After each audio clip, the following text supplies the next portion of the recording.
സംഗമ ഗ്രാമ നാട്യരംഗമിതാ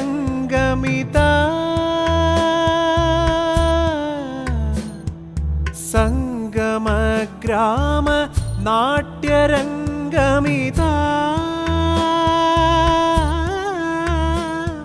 ശതകാർത്ഥ സംഗമം ആഘോഷിപ്പൂ തുംഗശോഭം തുംഗശോഭം സ്വാഗതം സ്വാഗതം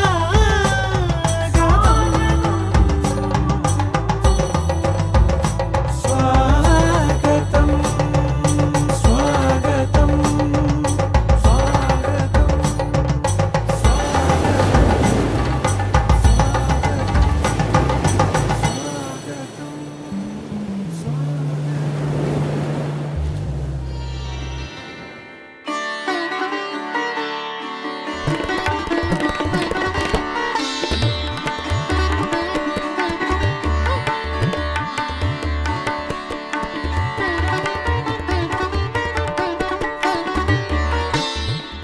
നൈഷധം ചമ്പു വിഷയമാക്കിയിട്ടുള്ള ചാക്യാർ കൂത്താണ്. ചാക്യാർ കൂത്ത് നമ്മുടെ ജീവിതത്തെ ഇത്രത്തോളം സന്തോഷപ്രദമാക്കുന്നത് ലോകത്ത് നടക്കുന്ന ലോകത്തെ ശാന്തിയാണ് അതിന് ഏറ്റവും പ്രധാനം.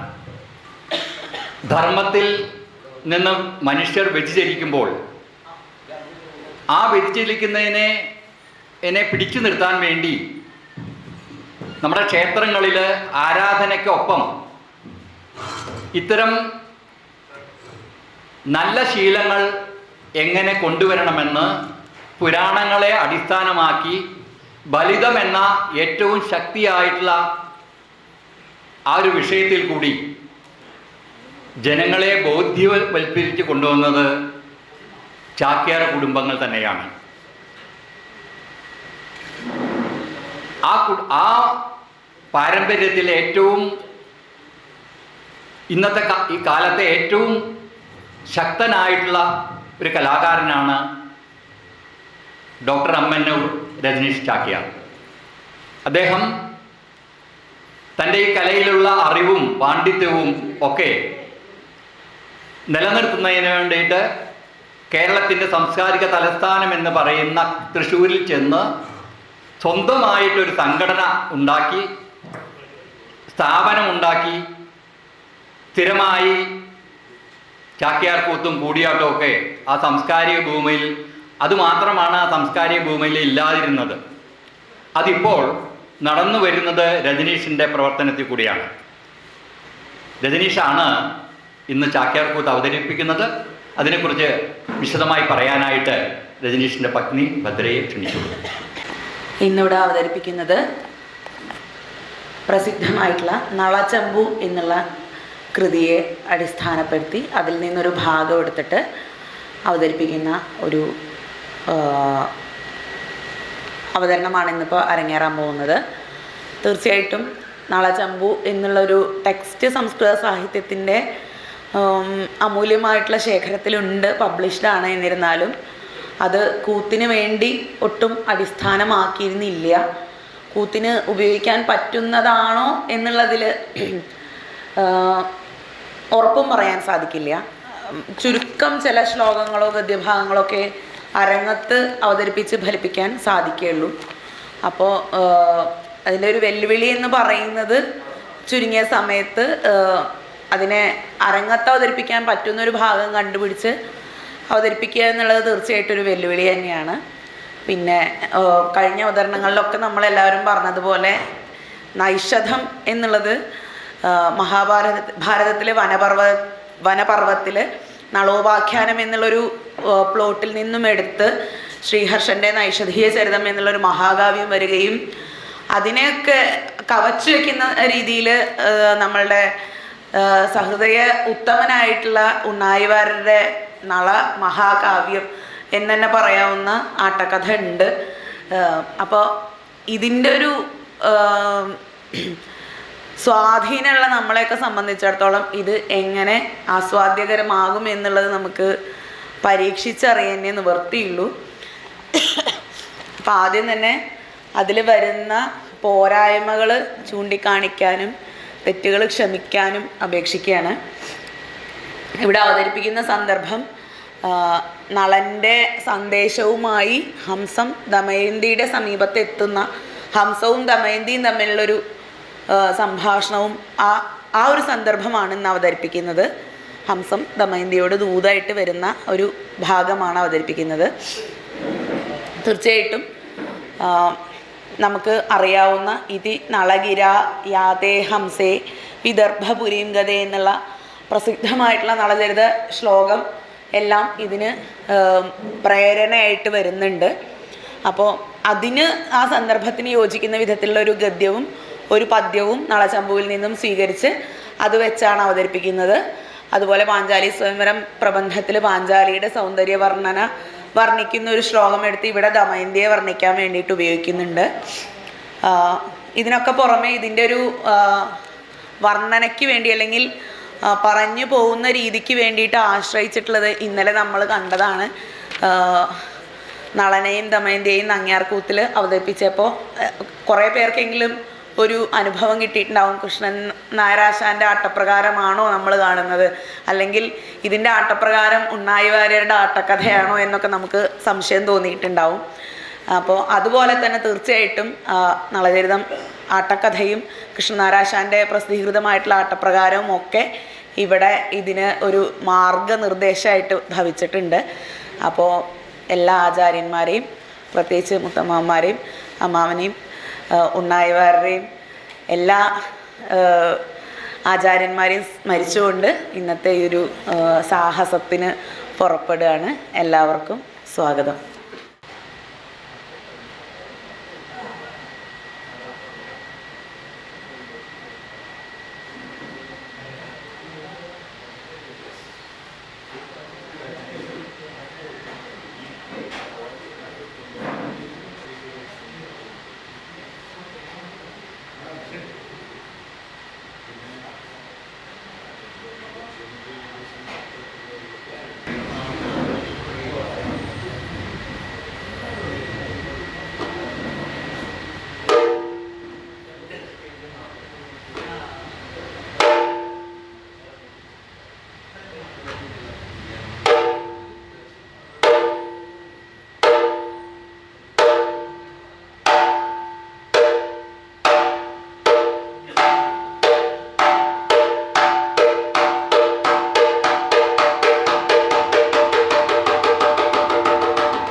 എന്നാൽ ജന്മജന്മാന്തരാർജിതങ്ങളായിരിക്കുന്ന ദുരിതരാശികൾ യഥാവലെ സംഹൃതങ്ങളായി ചമയും എന്നോ നിശ്ചയം തന്നെയാകുന്നത് എന്നതുകൂടാതെ കണ്ട് മറ്റസാരങ്ങളായി അനിത്യങ്ങളായി അല്പസുഖപ്രദങ്ങളായിരിക്കുന്ന ഓരോരോ അർത്ഥപുത്രമിത്രകളത്രാദികളിൽ ഭ്രമിച്ച് വൃഥാ തന്നെ കാലക്ഷേപം ചെയ്ത് ദുരിതമാർജിച്ചു പോകുകയല്ലോ ചെയ്യുന്നത്. അത് ഈ മനുഷ്യർക്ക് എത്ര കഷ്ടം! മനുഷ്യജന്മം എളുതായിട്ടു ലഭിക്കുന്ന ഒരു വസ്തു എന്നാലായതൊക്കവയും കൊള്ളാം. സുഹൃത ദുഷ്കൃതങ്ങൾ തുല്യങ്ങളായിരിക്കുന്ന സമയത്തിങ്കലേ മനുഷ്യജന്മത്തെ ലഭിക്കൂ എന്ന ജന്മത്തെ ദൈവഗത്യാ ലഭിച്ചവർ പക്ഷം അത് വ്യർത്ഥമാക്കി കളയാതെ കണ്ട് ഒരവസരം വരുന്ന സമയത്തിങ്കൽ ഈശ്വര സേവ ചെയ്ത് ദുരിത നിവൃത്തി വരുത്തി ഗതി വരുത്തിക്കൊള്ളുവാനായി കൊണ്ടുവേണമതേ എല്ലാ ജനങ്ങളും എല്ലാ സമയത്തിങ്കലും പ്രയത്നം ചെയ്തു കൊള്ളുവാൻ അയതത്രേ ഇവിടെ ജന്മസാഫല്യമാകുന്നത്. പത്മനാഭ വഹ്പായാൽ വണ്ണമെല്ലാം ഇരിക്കുന്ന പത്മനാഭൻ ഭവാന്മാരെ രക്ഷിക്കട്ടെ. ഭവാന്മാർക്ക് പല പ്രകാരേണയും ഉണ്ടാകുമല്ലോ സങ്കടങ്ങൾ. ആധ്യാത്മികങ്ങളായും അതിഭൗതികങ്ങളായും അതിദൈവികങ്ങളായും ഇങ്ങനെ ബഹുവിധങ്ങളായിരിക്കുന്ന സങ്കടങ്ങളെ സകലം തന്നെ യഥാവലെ ദൂരത്തിങ്കൽ കളഞ്ഞ് ഇഹലോകത്തിങ്കൽ സൗഖ്യത്തെയും പരലോകത്തിങ്കിലേക്ക് ശ്രേയസ്സായിരിക്കുന്ന മോക്ഷത്തെയും പ്രാപിപ്പിക്കുക ആയതല്ലോ രക്ഷയുടെ പൂർത്തിയാകുന്നത്. എന്നിരിക്കുന്ന രക്ഷയിങ്കൽ ആരിവിടെ രക്ഷിതാവ് എന്നല്ലേ? പത്മനാഭൻ ഭവാന്മാരെ രക്ഷിക്കട്ടെ. ആര്? പത്മനാഭനോ എന്തിനാകുന്നത് ഇത്ര വളരെ സംശയിക്കുന്നത്? സകല ലോകൈകനാഥനായി സച്ചിദാനന്ദ സ്വരൂപനായി ലക്ഷ്മീപതിയായിരിക്കുന്ന ഭഗവാൻ ശ്രീനാരായണനെ തന്നെയാകുന്നതിവിടെ ഭവാന്മാരുടെ രക്ഷയ്ക്കായി കൊണ്ടു കൽപ്പിച്ചത്. അയത് കൊള്ളാം, നല്ല ശിക്ഷ വഴി പോലെ ബോധിച്ചു. ഇത്ര രക്ഷാസാമർഥ്യമുണ്ടായിട്ട് തന്തുരുവടിയെ പോലെ മറ്റാരും തന്നെയില്ല എങ്കിലും ഔവണ്ണമെല്ലാം ഇരിക്കുന്ന ഭഗവാൻ ശ്രീനാരായണൻ എന്നല്ലോ പറഞ്ഞത്. ആയതു ഹേതുവായിട്ട് അവസ്ഥാഭേദവും കൂടി കൽപ്പിച്ചിട്ടുണ്ടായിരുന്നു എങ്കിൽ വാസനയ്ക്ക് ശക്തിയേറാ.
പ്രവൃത്തന്മാർക്ക് പ്രവൃത്തി ഗുണത്തെയും നിവൃത്തന്മാർക്ക് നിവൃത്തി ഗുണത്തെയും പ്രദാനം ചെയ്ത് മൂന്ന് ലോകങ്ങളും രക്ഷിച്ചു വർത്തിക്കുന്ന കാലത്തിങ്കൽ ഭൂമിയിങ്കൽ നിഷധവംശമുണ്ടായ കാലത്തിങ്കൽ ആ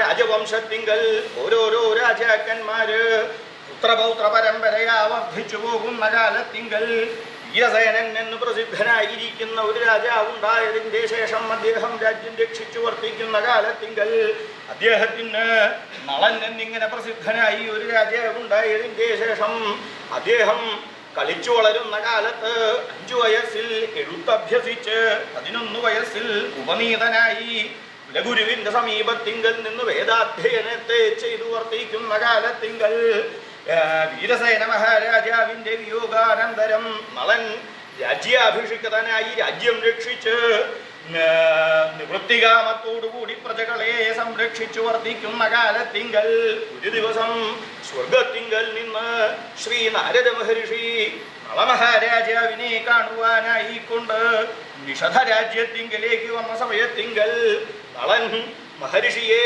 സബഹുമാനം സ്വീകരിച്ച് പൂജിച്ചാദരിച്ചിരുത്തിയ സമയത്തിങ്കൽ നാരദ മഹർഷി നളമഹാരാജാവിനോട് ഈ വണ്ണം പ്രഭൂതം ചെയ്തു.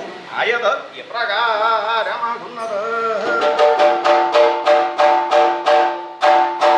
ശൃംഗാരാമൃതവാരിധേർലഹരിക ലാവണ്യകല്ലോളിനി സൗഭാഗ്യദ്രുമമഞ്ജരി അഖിലസത്താരുണ്യലക്ഷ്മീ സ്വയം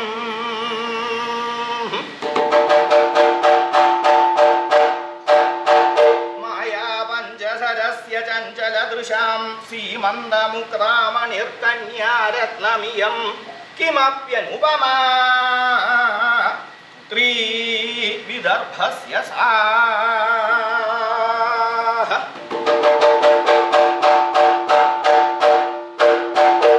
വിദർഭസ്യ പുത്രീ അസ്തി. വിദർഭന് ഒരു പുത്രി, വിദർഭന് ഒരു പുത്രി ഭവിക്കണോ എന്ന് ശ്രീനാരദ മഹർഷി നളമഹാരാജാവിന്റെ സമീപത്തിങ്കൽ വന്ന് നളനോട് പ്രകാരം പറഞ്ഞു. നളൻ ആ വീരസേനന്റെ പുത്രനായിരിക്കുന്ന നളൻ അദ്ദേഹം നിഷധ രാജ്യത്തിങ്കൽ രാജ്യം രക്ഷിച്ചു വർത്തിക്കുന്നുണ്ടോ? സർവോത്കർഷേണ രാജ്യം രക്ഷിച്ചു വർത്തിക്കുകയാണ്. എല്ലാവർക്കും സുഖാവാൻ പാകത്തിന്, ധർമ്മത്തിന് യാതൊരു തരത്തിലുള്ള നാശവും സംഭവിക്കാതെ കണ്ട് അത്യന്തം ശ്രദ്ധയോടും ഉത്കർഷയോടും കൂടിയിട്ട് രാജ്യം രക്ഷിച്ചു വർദ്ധിക്കുന്നു. അങ്ങനെ അനവധി കാലം രാജ്യത്തിങ്കലുള്ള ധർമാനുസാരാണ് രാജ്യം രക്ഷിക്കണത് എന്നുണ്ടെങ്കിൽ രാജ്യത്തിങ്കലുള്ള ജനങ്ങൾക്കും, ജനങ്ങളെന്ന് മാത്രം പോരാ, ആരൊക്കെ ഉണ്ടോ രാജ്യത്ത്, എന്തൊക്കെ വസ്തുക്കളുണ്ടോ, പ്രാണികളുണ്ടോ, എല്ലാവർക്കും വളരെ വളരെ സുഖമാണ്. ആർക്കും മനസ്സിന് ഒരു ക്ലേശം ഉണ്ടാവില്ല. അപ്പോ ധർമ്മം എങ്ങനെയാ, അതുപോലെ വേണം രാജ്യം രക്ഷിക്കാനായിട്ട്. അതെങ്ങനെ അറിയും? ധർമ്മം എങ്ങനെ അറിയാ, എങ്ങനെ വേണം എന്നാണെങ്കിൽ അത് പാരമ്പര്യമായിട്ട് പറഞ്ഞു തരൂലോ. ഇന്നതുപോലെ ചെയ്യണം, ഇന്ന കാലത്ത് ഇന്നത് ചെയ്യണം, ഇനി ഇങ്ങനെ ചെയ്താൽ മാത്രം പോരാ, അത് സ്ഥായിയായിട്ട് നിലനിൽക്കുക വേണം, ഇല്ലേ? അങ്ങനെ നിൽക്കണമെങ്കിൽ എന്തു വേണം? അവനവന്റെ കർത്തവ്യം അതില് മുടക്കം വരുത്തരുത്. അങ്ങനെ വളരെ ശ്രദ്ധാപൂർവം രാജ്യം രക്ഷിച്ചുകൊണ്ട് അങ്ങനെ കഴിയാണ്. അങ്ങനെ കഴിയണ കാലത്തിങ്കൽ ഇദ്ദേഹത്തിന്റെ സത്കീർത്തി ലോകത്തിങ്കൽ എല്ലാ ദിക്കിലും വ്യാപിച്ചു. പക്ഷേ എല്ലാവരും നളനെ പോലെ ഇത്രയും പ്രസിദ്ധനായിട്ട്, അതേപോലെ കാര്യശ്രദ്ധാലുവായിട്ട് ഇങ്ങനൊരു വേറൊരു രാജാവില്ല എന്നിങ്ങനെ പറയണു. എന്നാൽ ഭൂമിയിൽ മാത്രമേ ഉള്ളൂ അങ്ങനെ എന്നുവെച്ചാൽ അതല്ല. ഭൂമിയിൽ മാത്രമല്ല, പിന്നെയോ സ്വർഗത്തിങ്കലും ഇദ്ദേഹത്തിന്റെ യശസ് വ്യാപിച്ചു വശായി. സ്വർഗത്തിങ്കലേക്ക് എങ്ങനെയാണ് വശമാവുന്നത് എന്നാണെങ്കിൽ, സ്വർഗത്തിങ്കൽ യശസ് വ്യാപിക്കുന്നത് എങ്ങനെയാ എന്നാണെങ്കിൽ, അവിടെ സ്വർഗത്തിങ്കലേക്ക് ഭൂമിയിൽ യശസ് എത്തിക്കാനായിട്ട് പല മാർഗങ്ങളുണ്ട്, ഇല്ലേ? ഇതൊക്കെ വേണമെങ്കിൽ ആവാം. അവനവൻ്റെ ആ കഴിവിനും വ്യാപൃതിക്കൊക്കെ അനുസരിച്ച് ഭൂമിയിൽ യശസ് എത്തിക്കാം. അതിന് പല സംവിധാനങ്ങളുണ്ട്, പലരുണ്ട്. ഒന്നുമില്ലാച്ചാൽ ധാരാളം ദ്രവ്യം കയ്യിലുണ്ടെങ്കിൽ യശസ്വിയായി തീരാൻ പറ്റും. കുറച്ച് പേരെ വിളിച്ചു കൂട്ടി, എന്നെ കുറിച്ച് കുറച്ച് കേമാണെന്നൊക്കെ ഒന്ന് പറയണം. എങ്ങനെയാ? എനിക്ക് അയാളെ അറിയില്ല, അയാൾക്ക് എന്നെ അറിയില്ല. പക്ഷേ ഇതുണ്ടെങ്കിൽ സംശയമൊന്നുമില്ല, എത്ര കൊള്ളരുതാത്തവനും എത്ര കേമാവാൻ കുറേ കാലം വേണി കേമായിട്ട് നടക്കാം. ഭൂമിയിൽ അത് സാധിക്കും ഇന്നത്തെ കാലത്ത്, അല്ലേ? അനുഭവം ഒന്ന് ആലോചിച്ച് നോക്കൂ. പലരുടെയും കേമന്മാരായിട്ടുള്ള ആരും അറിയാണ്ട് എവിടെയെങ്കിലും ഒരു മുക്കിലിരിക്കുന്നുണ്ടാവും. കൊള്ളരുതാത്തവന്മാരാണ് കേമന്മാരെ പറഞ്ഞ് നടക്കണ കേൾക്കല്ലേ? എന്താ അങ്ങനെ സംഭവിക്കണത്? ആ ഭൂമിയിൽ ഉള്ള അതെങ്ങനെ ഉപയോഗിക്കണം എന്നറിയണം. അറിയാത്തവര് ഒരു ബാക്കിൽ ഒരു ഭാഗത്ത് അവിടെ ഇരിക്കലേ ഉണ്ടാവുള്ളൂ. ഇത് എങ്ങനെയാണ് സ്വർഗത്തിങ്കൽ എങ്ങനെയാ ഈ ഒരു നളന്റെ കീർത്തി എങ്ങനെയാണ് സ്വർഗത്തിങ്കൽ എത്തിച്ചേർന്നത് എന്നാണെങ്കിൽ, ആ സ്വർഗത്തിങ്കല് അതാത് കാലങ്ങളില് ഭൂമിയിങ്കൽ വൈഭവത്തോടു കൂടിയിരിക്കുന്ന രാജാക്കന്മാരുടെ ഓരോരോ പ്രവൃത്തികള് ഗാനം ചെയ്യാനായിട്ട് സ്വർഗത്തിങ്കൽ ആളുകളുണ്ട്. ആരൊക്കെയാ? കിന്നരന്മാര്, കിംപുരുഷന്മാര്, ഗന്ധർവന്മാര് തുടങ്ങിയവരുടെ പ്രവൃത്തി അതാ. എല്ലാവരുടെയും അവർ ഗാനം ചെയ്യില്ല, പാട്ടുപാടില്ല.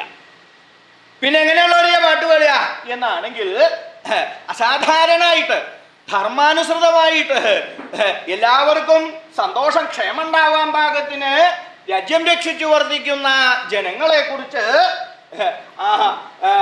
ഇവരെ പാടിക്കൊണ്ടിരിക്കും. അത് ഭേദമില്ല, അവരെ സ്വാധീനിച്ച് പാടിപ്പിക്കാൻ പറ്റില്ല. എങ്ങനെയാണ്? ഭൂമിയിൽ സ്വാധീനം ഉണ്ടെങ്കിൽ എന്തും നടക്കും. സ്വർഗത്തിൽ അങ്ങനെയല്ല. അപ്പോൾ സ്വർഗവാസികളായിരിക്കുന്നവർക്ക് നളന്റെ ആ പ്രവൃത്തി കേമാണ് എന്ന് തോന്നണമെങ്കിൽ എന്തു വേണം? ഇങ്ങനെ പ്രവർത്തിച്ചുകൊണ്ടിരിക്കണം. ആ പ്രവൃത്തി ഇങ്ങനെ നിരീക്ഷിക്കവര് നിരീക്ഷിക്കാറില്ലേ ഓരോ പ്രവൃത്തികൾ? എങ്ങനെയാ ചെയ്യാറുള്ളത്? നിരീക്ഷണത്തിൽ ആദ്യം നിൽക്കുന്ന ആളാ, നല്ലോണം നിരീക്ഷിക്കുന്ന ആളാ ഓരോന്ന്. ഇതിങ്ങനെ നിരീക്ഷിച്ച് അതില് ഏതാണ് ധർമ്മം, ഏതാണ് അധർമ്മം, എത്രത്തോളം ധാർമ്മികമായിട്ട് പ്രവർത്തിക്കുന്നുണ്ട് എന്ന് അറിഞ്ഞ് അതിങ്ങനെ ഗാനം ചെയ്ത് വശാവുക, പാട്ടുപാടുക, അത് സ്വർഗത്തിലെത്തും. ഇങ്ങനെ സ്വർഗത്തിങ്കൽ വരെ നളന്റെ കേമത്വം വ്യാപിച്ചു വശായി. എന്നാൽ നളന്റെ മാത്രമേ ഉള്ളൂ വെച്ചാൽ അങ്ങനെയല്ല കേട്ടോ. അനവധി കാലങ്ങളായിട്ട് ശ്രീമാന്മാരായി ധർമ്മിഷ്ഠന്മാരായിരിക്കുന്ന എത്രയോ രാജാക്കന്മാരുണ്ട്. എന്നാൽ എല്ലാ രാജാക്കന്മാരുടെയും പാടില്ല അദ്ദേഹത്തിന്റെ പാടി. അങ്ങനെയുള്ള രാജാക്കന്മാരുടെയും പാടുള്ളൂ. അങ്ങനെ പാടിക്കൊണ്ട് സ്വർഗത്തിങ്കൽ വരെ നളന്റെ കീർത്തി എത്തി. അങ്ങനെ രാജ്യം രക്ഷിച്ചുകൊണ്ട് സുഖമായിട്ട് കഴിഞ്ഞു. അങ്ങനെ കഴിയണ കാലത്തിങ്കൽ ഈ രാജ്യരക്ഷ ആരംഭിച്ചതിന് ശേഷം വേറെ ഒന്നിലൊന്നും കാര്യമായിട്ട് ശ്രദ്ധയില്ല. ഇതിൽ തന്നെയാണ് ശ്രദ്ധ. പ്രജകൾക്ക് ക്ഷേമാവില്ലേ, രാജ്യത്തിങ്കൽ എല്ലാവർക്കും സുഖാവില്ലേ, വരിഷാദികളായിട്ടുള്ളതൊക്കെ കൃത്യമായിട്ട് ലഭിക്കണില്ലേ, അതുപോലെ സസ്യലതാദികളൊക്കെ യഥാകാലം ഓരോന്ന് തരണില്ലേ, ജനങ്ങൾക്ക് ക്ഷേമാവാൻ ഇതൊക്കെ വേണമല്ലോ. ഇതിനൊക്കെ എന്ത് വേണം എന്നൊക്കെ പലതും നോക്കി നടത്തണം. അങ്ങനെ ഇതിൽ ശ്രദ്ധിച്ചിരിക്കുക, വേറെ ഒന്നിനും ശ്രദ്ധയില്ല, അതിലാണ് ശ്രദ്ധ. അങ്ങനെ കഴിഞ്ഞു കൂടുന്നു. അങ്ങനെ കഴിഞ്ഞു കൂടുന്ന കാലത്തിങ്കൽ ഒരു ദിവസം ഇദ്ദേഹത്തിന്റെ സഭയിലേക്ക് ശ്രീനാരായണ മഹർഷിയുടെ ഇദ്ദേഹം ആ സഭയിലേക്ക് കയറി. ആരോ വരുന്നുണ്ടല്ലോ, അവിടെ നിൽക്കുക, എങ്ങോട്ട് കിടക്കണില്ല, സഭയുടെ പുറത്താണ് നിൽക്കണ, സഭയുടെ അകത്തേക്ക് വരും. വരുന്നുണ്ട്. ആരാണോ ആദ്യം ഇങ്ങോട്ട് മനസ്സിലായില്ല ആരാന്നുള്ളത്. കേവനായിട്ടുള്ള ആളാ, നിസ്സാരക്കാരനല്ല. ഇങ്ങോട്ട് ഇവിടേക്ക് ഇരിക്കാം, മുമ്പിലിരിക്കാം. ആദ്യം ആകാശമാർ സ്വർഗത്തിൽ നിന്നാണല്ലോ വരുന്നത്.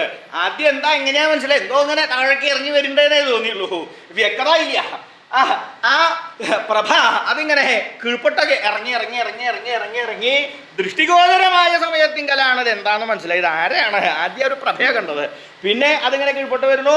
അങ്ങനെ അവർക്ക് അത് രൂപമെന്ന് മനസ്സിലായി. ആ രൂപം എന്താണെന്ന് മനസ്സിലാവണല്ലോ, കുറച്ചും കൂടി കീഴ്പൊട്ട് വന്നു. പൊട്ടിപ്പോന്നപ്പോഴാണ് ഒരു മഹർഷിയുടെ രൂപമാണെന്ന് മനസ്സിലായി. ആരാ മഹർഷി എന്നറിയാൻ കുറച്ചും കൂടി അടുത്തേക്ക് എത്തിയപ്പോഴാണ് ഇത് മഹർഷിയാണ്. വേഗം സ്വീകരിച്ചിരുത്തി അർഘ്യവാദ്യാദികളെ കൊണ്ട് അദ്ദേഹത്തെ ബഹുമാനിച്ച് പൂജിച്ച് സിംഹാസനത്തെങ്കിൽ ഇരുത്തിയതിൻ്റെ ശേഷം താനും അടുത്തിരുന്നു. അടുത്തിരുന്ന നാരദ മഹർഷേ, എന്ത് കഥ, ഇങ്ങനെ ഒരു ആഗമനം ഞാൻ പ്രതീക്ഷിച്ചില്ല. അടിയന്റെ രാജധാനിയിലേക്ക് വരി, ഇത്രയും കാലമായിട്ട് ഞാൻ കണ്ടിട്ടില്ല കേട്ടോ. ആദ്യമായിട്ട് എങ്ങനെ ഒരു വിദ്വാനെ കാണണേ. ഇവിടൊന്നും വരെ പതിവില്ല, കണ്ടിട്ടില്ല. ഞാൻ കാണാത്തോണ്ടാണോ എന്ന് ശരിയാ, ഇവിടെ നിന്നുള്ള ആളല്ലാതെ ഒന്നുണ്ട്. ഇവിടുന്നോ അല്ലേ ഇനിയാണ് എന്നാണ് അല്ലേ നാരദ മഹർഷി ആദ്യമായിട്ടാ ഇതുവരെ അങ്ങോട്ട് വന്നിട്ടില്ല. ഇദ്ദേഹത്തിന്റെ ഭരണം തുടങ്ങിയതിന് ആദ്യമായിട്ടാ വരണത്. അങ്ങനെയാണ്. നാരദ എന്നാൽ അതിന് പാകത്തിന് അദ്ദേഹത്തെ സ്വീകരിച്ച് സൽക്കരിച്ചിരുത്തി ഓരോരോ കുശല പ്രശ്നങ്ങൾ ചെയ്യുക. അങ്ങനെയാണല്ലോ. ഓരോന്ന് ചോദിച്ചു. അങ്ങയുടെ ഈ ഒരു ആഗമനം കൊണ്ട് അങ്ങയുടെ പാദങ്ങള് അടിയന്റെ ഈ രാജധാനിയില് സ്പർശിക്ക ഹേതുവായിട്ട് അടിയങ്ങള് അനവധി കാലായിട്ട് അറിയാതെ കണ്ടും അറിഞ്ഞും ചെയ്തിട്ടുള്ള നിരവധി പാപങ്ങൾ ഇല്ലാണ്ടായിക്കണു. അങ്ങയുടെ തപശക്തി കൊണ്ട് ആ പാപങ്ങളൊക്കെ ഇല്ലാണ്ടായിക്കണു.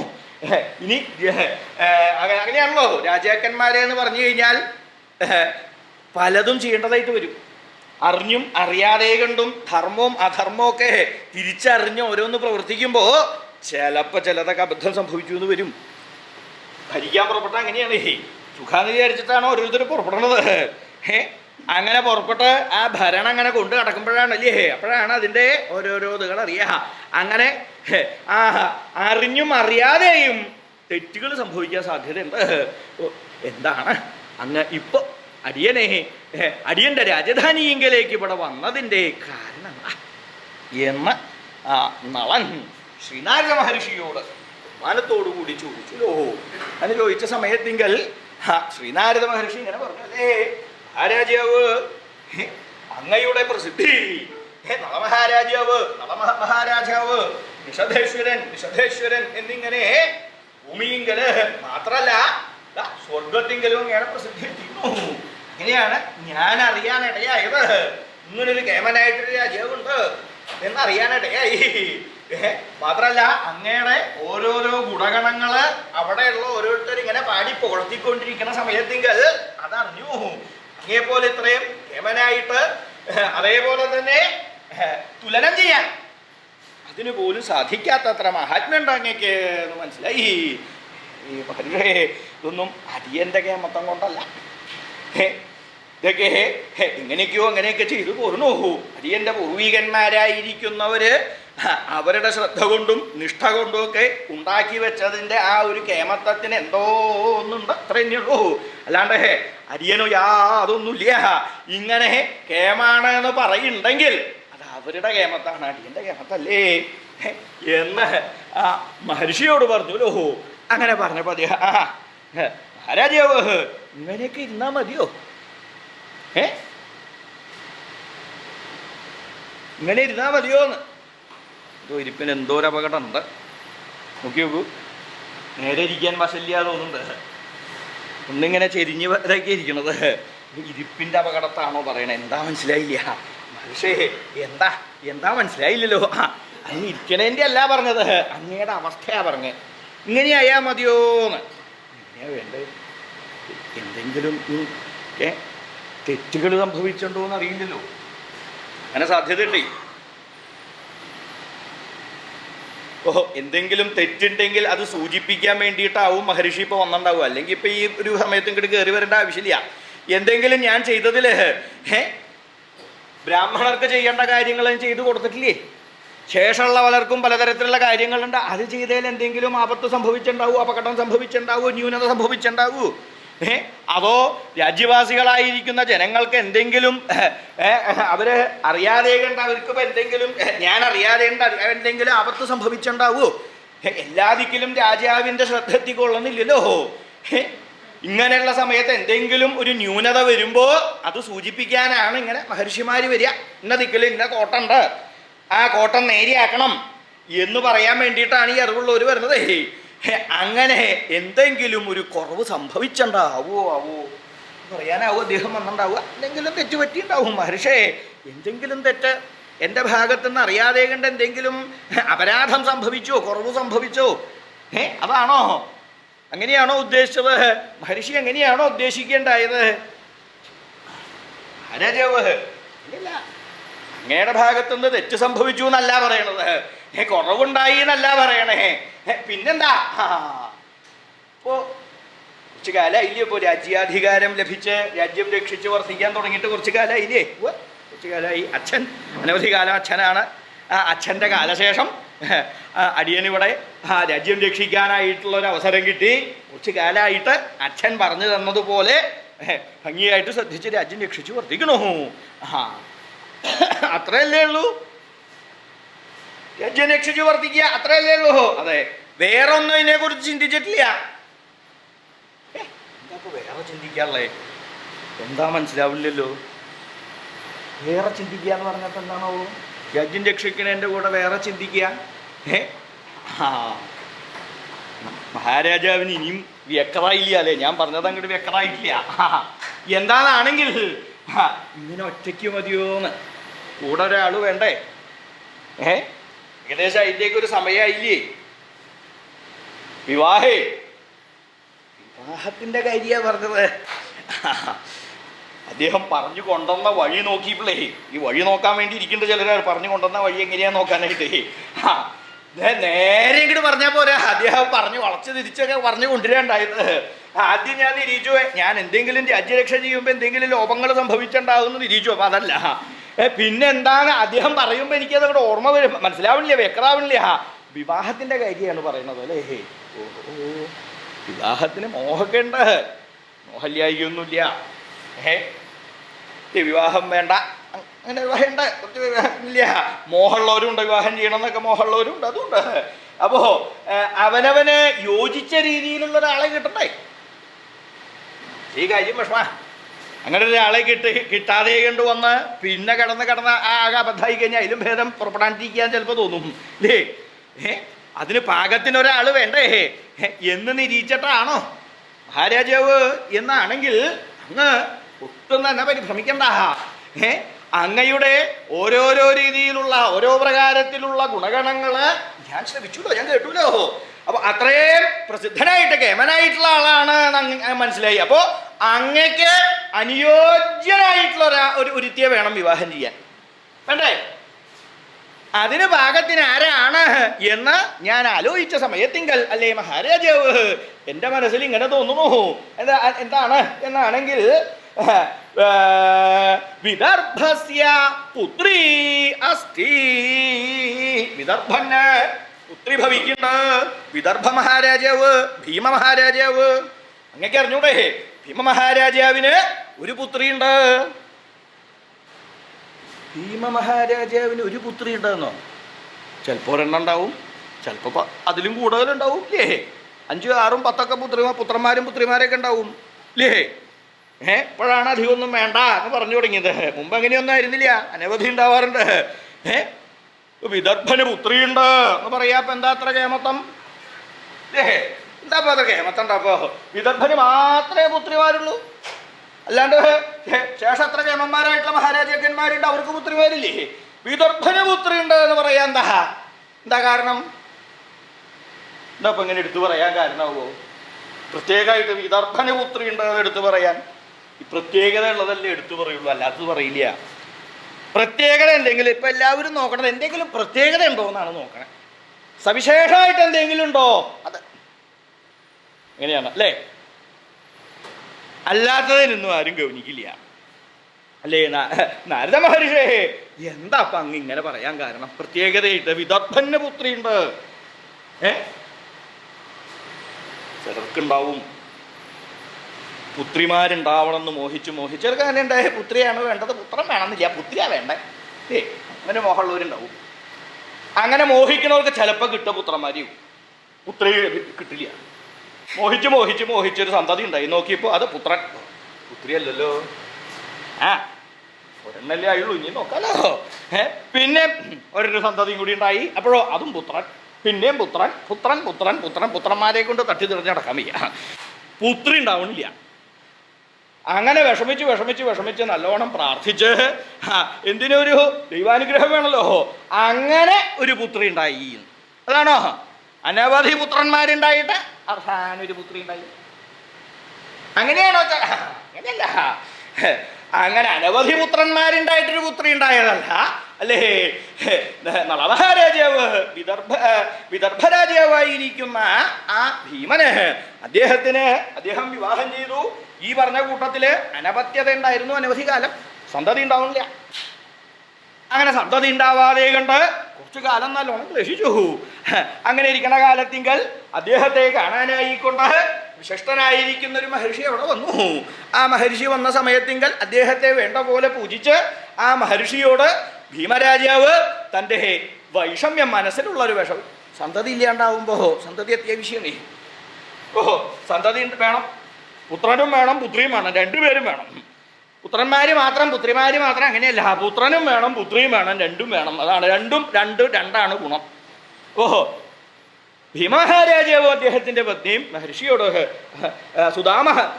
സുദാമൻ എന്നു പേരായിരിക്കുന്ന ആ മഹർഷിയോട് അപേക്ഷിച്ചല്ലേ, മഹർഷേ സന്തതി ഉണ്ടാവില്ല, അരിയൻ്റെ കാലം കഴിഞ്ഞാൽ രാജ്യം രക്ഷിക്കണ്ടേ, ഈ രാജ്യരക്ഷയ്ക്ക് ആള് വേണമല്ലോ, സന്തതി ഉണ്ടാവണം. അതിന് എന്താ നിശ്ചയില്ല, അനവധി കാലമായി വിവാഹം കഴിഞ്ഞിട്ട് നേരിയാവണില്ല. ഈശ്വരാനുഗ്രഹം വേണം, അത് തന്നെയാണ് എന്ത് കാര്യവും നേരിയാവണമെന്നുണ്ടെങ്കിൽ ദൈവാനുഗ്രഹം അത് പ്രധാനപ്പെട്ടതാണ്.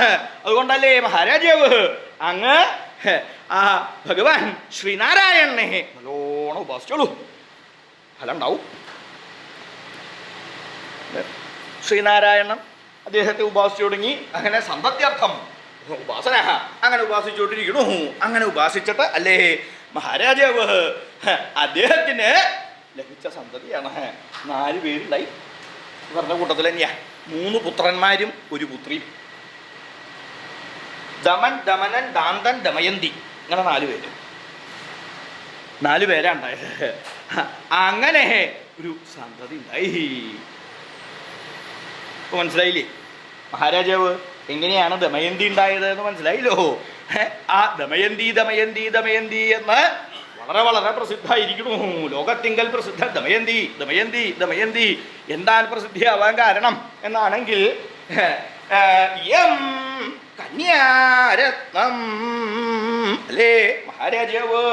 ഇവള് കന്യാരത്നമാകുന്നത് കന്യകമാരിൽ വെച്ച് രത്നമായിട്ട് ആചരിക്കുന്നവളാണ്. രത്നം രത്നം രത്നം രത്നം എന്ന് പറഞ്ഞാൽ എന്താ, ഏറ്റവും വിശേഷപ്പെട്ടതാണ് അല്ലേ, ഏറ്റവും വിലപിടിപ്പുള്ളതാണ് രത്നം. അപ്പോൾ ധാരാളം കന്യകമാരുണ്ട്.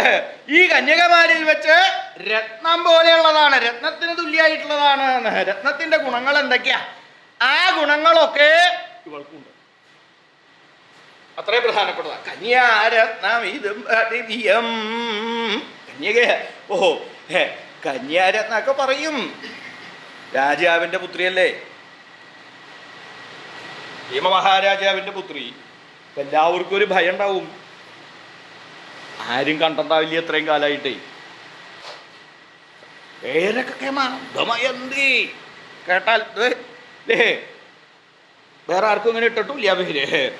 ആരും ഇതുവരെ കണ്ടിട്ടില്ല. കണ്ടാൽ കാര്യപകടവും. അപ്പോഴോ രാജാവ് എല്ലാവരോടും പറഞ്ഞിട്ടുണ്ട്, ദമയന്തി സുന്ദരിയാണ്, കന്യാരത്നാണെന്ന് എല്ലാവരോടും പറയണം, എല്ലാവരോടും പറയണം. രാജാവിൻ്റെ ആ ഒരു ആജ്ഞയുണ്ടല്ലോ, ആ രാജകൽപ്പന പേടിച്ച് എല്ലാവരും പറഞ്ഞുകൊണ്ട് എടുക്കും. ദമയന്തി കേമാണ് കേമാണ് കേമാണ്, സുന്ദരിയാണ്, താളെ പോലെ സുന്ദരിയായിട്ട് വേറെ ലോകത്തിങ്കൽ വേറെ ആരുമില്ല എന്നിങ്ങനെ പറഞ്ഞുകൊണ്ട് നടക്കുകയാണോ മഹാരാജാവ്? അങ്ങനെയാണോ നിരീക്കുന്നത് എന്നാണെങ്കിൽ അങ്ങനെയല്ല. ദമയന്തിയുടെ ആ ഗുണങ്ങൾ ഓരോന്നായിട്ട് വർണ്ണിക്കാൻ ആരംഭിച്ചാൽ പറഞ്ഞാലും തീരില്ല മഹാരാജാവ്. അത്രയും ഗുണങ്ങളുള്ളതാ. ഏതൊക്കെയാണ് എന്നാണെങ്കിൽ ഞാൻ ഏതാണ്ട് 4-5 പറയാം. അത് കേട്ടിട്ട് അത്ര ഉള്ളൂ എന്ന് വിചാരിക്കരുത്. അങ്ങനെ വിചാരിക്കുകയാണെങ്കിൽ ഞാൻ പറഞ്ഞതിൻ്റെ കുറവാണ് എന്ന് വിചാരിച്ചാൽ മതി. ഇനി പറഞ്ഞിട്ട് നന്നായി എന്ന് തോന്നുകയാണെങ്കിൽ അത് അവിടെ പറഞ്ഞ വിശേഷത്തിൻ്റെ ഗുണമാണെന്ന് വിചാരിച്ചാൽ മതി, അല്ലാണ്ട് വേറൊന്നും വിചാരിക്കണ്ട. എന്തൊക്കെയാണ് ദമയന്തിയുടെ ഗുണങ്ങൾ എന്നാണെങ്കിൽ, ശൃംഗാരാമൃതവാരിധേ ലഹരിക, പ്രധാനപ്പെട്ട വിശേഷമാണ്. ശൃംഗാരാമൃതവാരിധിയിലെ വാരിധിയുടെ ലഹരികയാണ് എന്നർത്ഥം. ശൃംഗാരാമൃതവാരിധി, ശൃംഗാരമാകുന്ന അമൃതുണ്ടല്ലോ, ആ അമൃതാകുന്ന വാരിധി സമുദ്രം വാരിധിയാണ്. വാരിധ, സമുദ്രത്തിലെ ജലം എത്രയുണ്ടെന്ന് കണക്കാക്കാൻ പറ്റില്ലല്ലോ, അത്രയുണ്ട്. അപ്പോൾ ജലം എന്നല്ല അവിടെ ഉദ്ദേശിക്കുന്നത്. പിന്നെയോ ശൃംഗാരമാകുന്ന അമൃത്. ശൃംഗാരവും അമൃതും ഒരേപോലെയാ. അമൃത് എന്ന് പറഞ്ഞാൽ എന്താ? അമൃത് കണ്ടുണ്ടോ? അമൃത് കേട്ടിട്ടില്ലേ? അമൃത് എന്ന് കണ്ടോ? അമൃത് ആരും അമൃത് കണ്ടുണ്ടാവില്ല അല്ലേ? എന്നാ അമൃത് ഉണ്ടെന്ന് പറയണ്ടല്ലോ ആരും. ഇല്ലാന്ന് നിഷേധിക്കാൻ പറ്റുമോ? അമൃതമുണ്ട് ഇല്ല എന്ന് പറയാൻ സാധിക്കില്ല. അമൃത എന്ന് പറഞ്ഞാൽ എന്താ? അത് പറഞ്ഞെന്താന്ന് മനസ്സിലാക്കാൻ പറ്റില്ല. പിന്നെയോ അത് അനുഭവിച്ച് മനസ്സിന് സന്തോഷമാവുമല്ലോ, അങ്ങനെ തൃപ്തിയാവുമല്ലോ. ആ തൃപ്തിക്കാണ് അമൃത് എന്ന് പറയുക. ആ ഒരു സുഖാവസ്ഥ, ആ അവസ്ഥ അനുഭവിക്കണം. അതാണ്. അപ്പോൾ ശൃംഗാരം എന്ന് പറയുന്നത് ആ ശൃംഗാരം വളരെ ആയിട്ടുള്ളതാ. എല്ലാ അവസ്ഥകളിലും വെച്ച് സുഖമായിട്ടുള്ളൊരവസ്ഥയാണ് ശൃംഗാരം. എല്ലാവർക്കും സുഖമാണ്. ആ ശൃംഗാരമാകുന്ന അമൃത് കൊണ്ട് നിറഞ്ഞിരിക്കുന്ന ഒരു വാരിധി, ആ വാരിധിയിലെ ലഹരിക തിരമാലയാണ്. സമുദ്രം എന്ന് പറഞ്ഞാൽ എന്താ പ്രത്യക്ഷമായിട്ട് കാണാൻ സാധിക്കുക? ആ തിരമാലകൾ ഇങ്ങനെ പൊങ്ങി വരണതാ അല്ലേ? അതേപോലെയാണ് ദമയന്തിയുടെ സൗന്ദര്യം.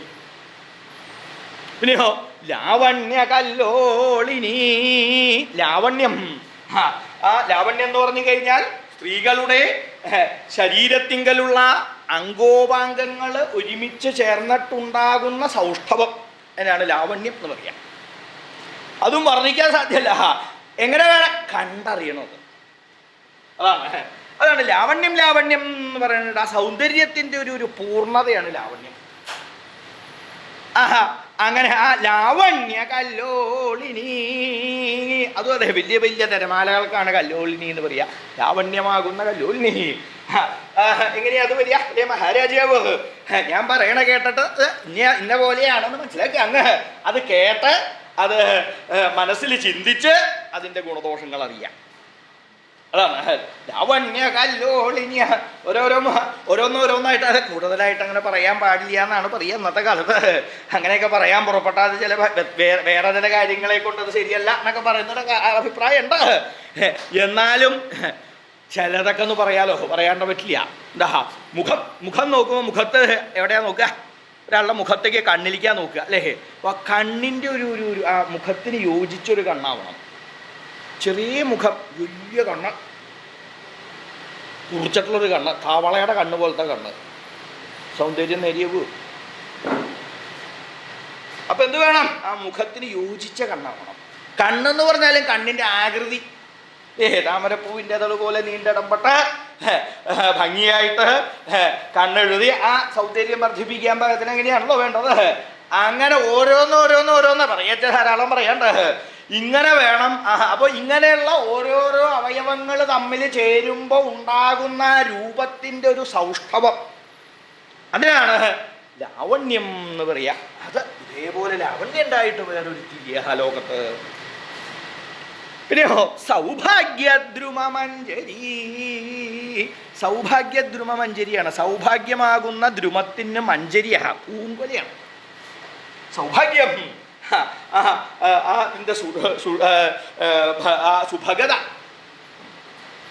സുഭഗത ആകുന്ന ഒരു വൃക്ഷം, ആ വൃക്ഷത്തിലുണ്ടാകുന്ന വൃക്ഷം ഉണ്ടായാൽ അതിലേറ്റവും മനോഹരമായിട്ടുള്ളത് ഏതാ? പൂവാണ് മനോഹരം.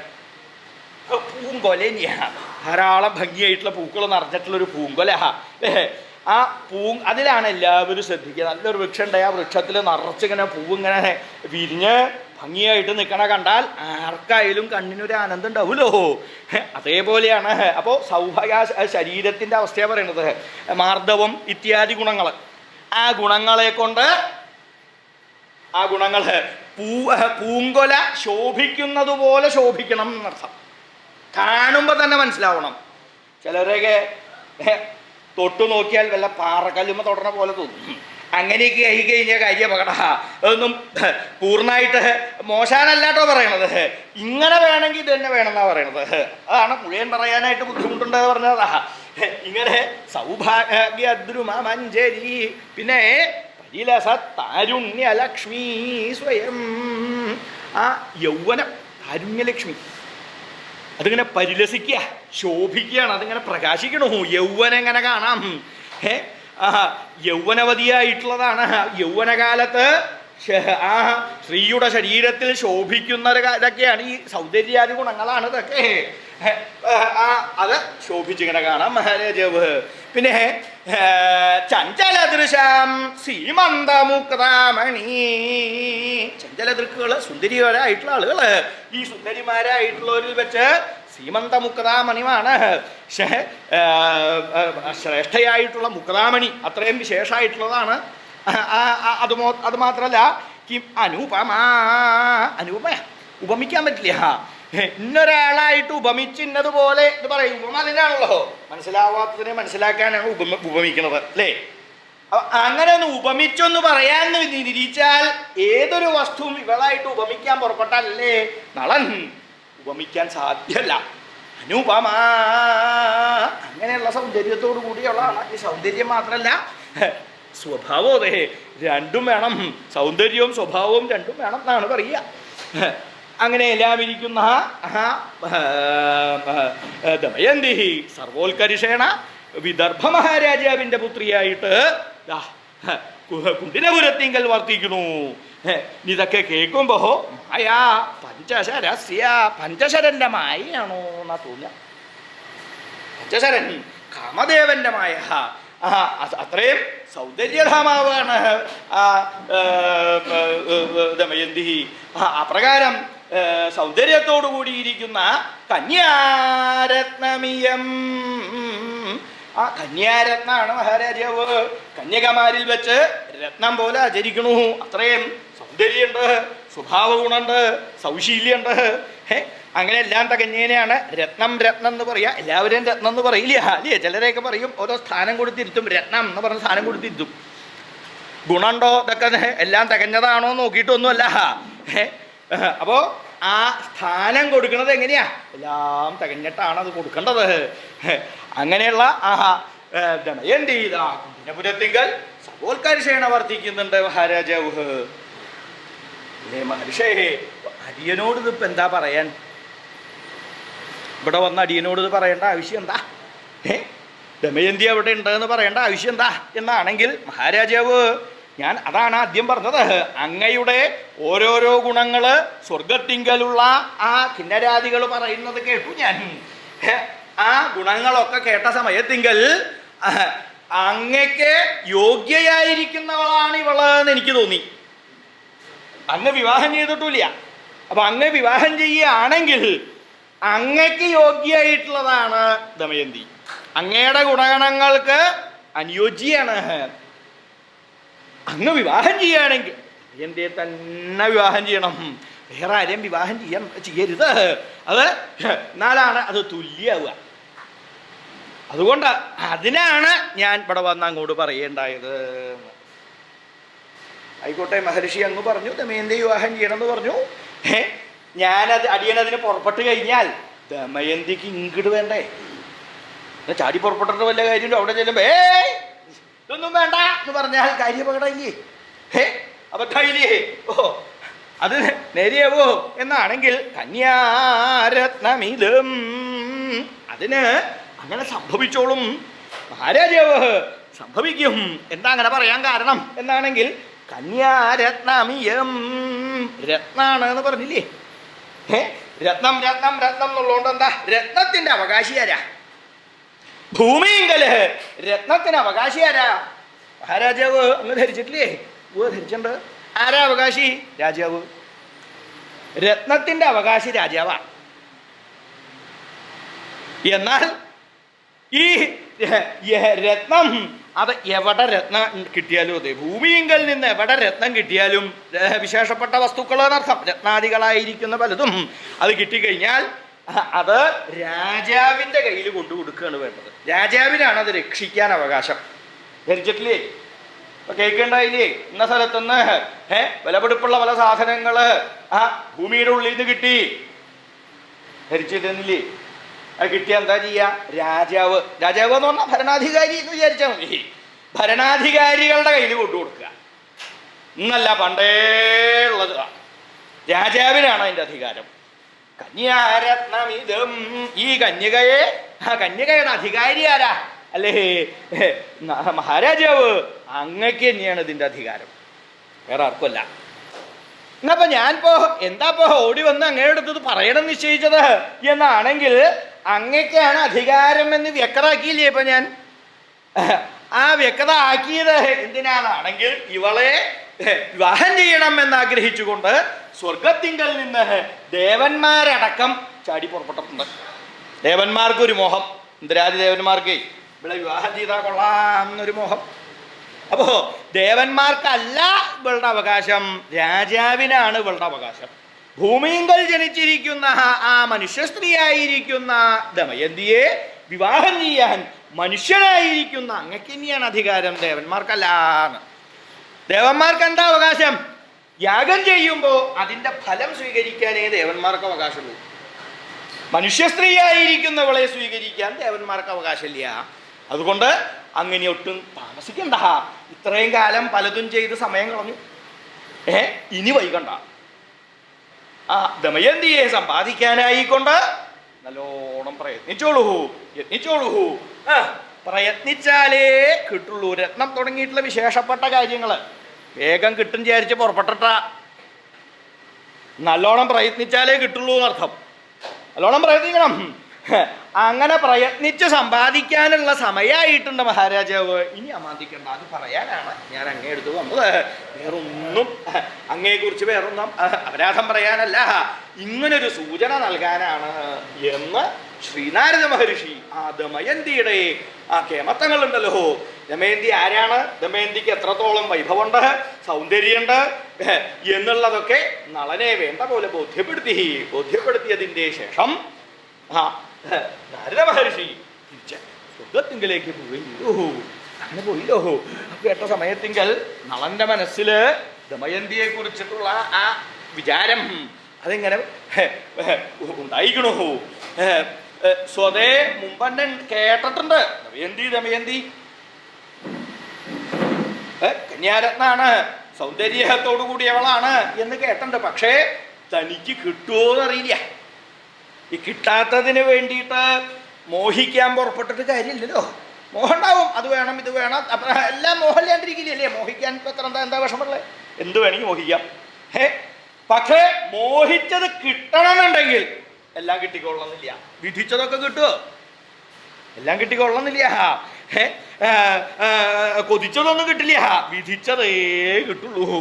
അതുകൊണ്ട് കേട്ടണ്ട, പക്ഷെ അതിന് ഉത്സാഹിച്ചിട്ടില്ല. പക്ഷേ ഇദ്ദേഹം ഇത് വന്നു പറഞ്ഞ സമയത്തിങ്കൽ നളന്റെ മനസ്സിൽ ആ ദമയന്തിയെ കുറിച്ചിട്ട് ഇങ്ങനെ ഓരോന്ന് ആലോചനകൾ തുടങ്ങി.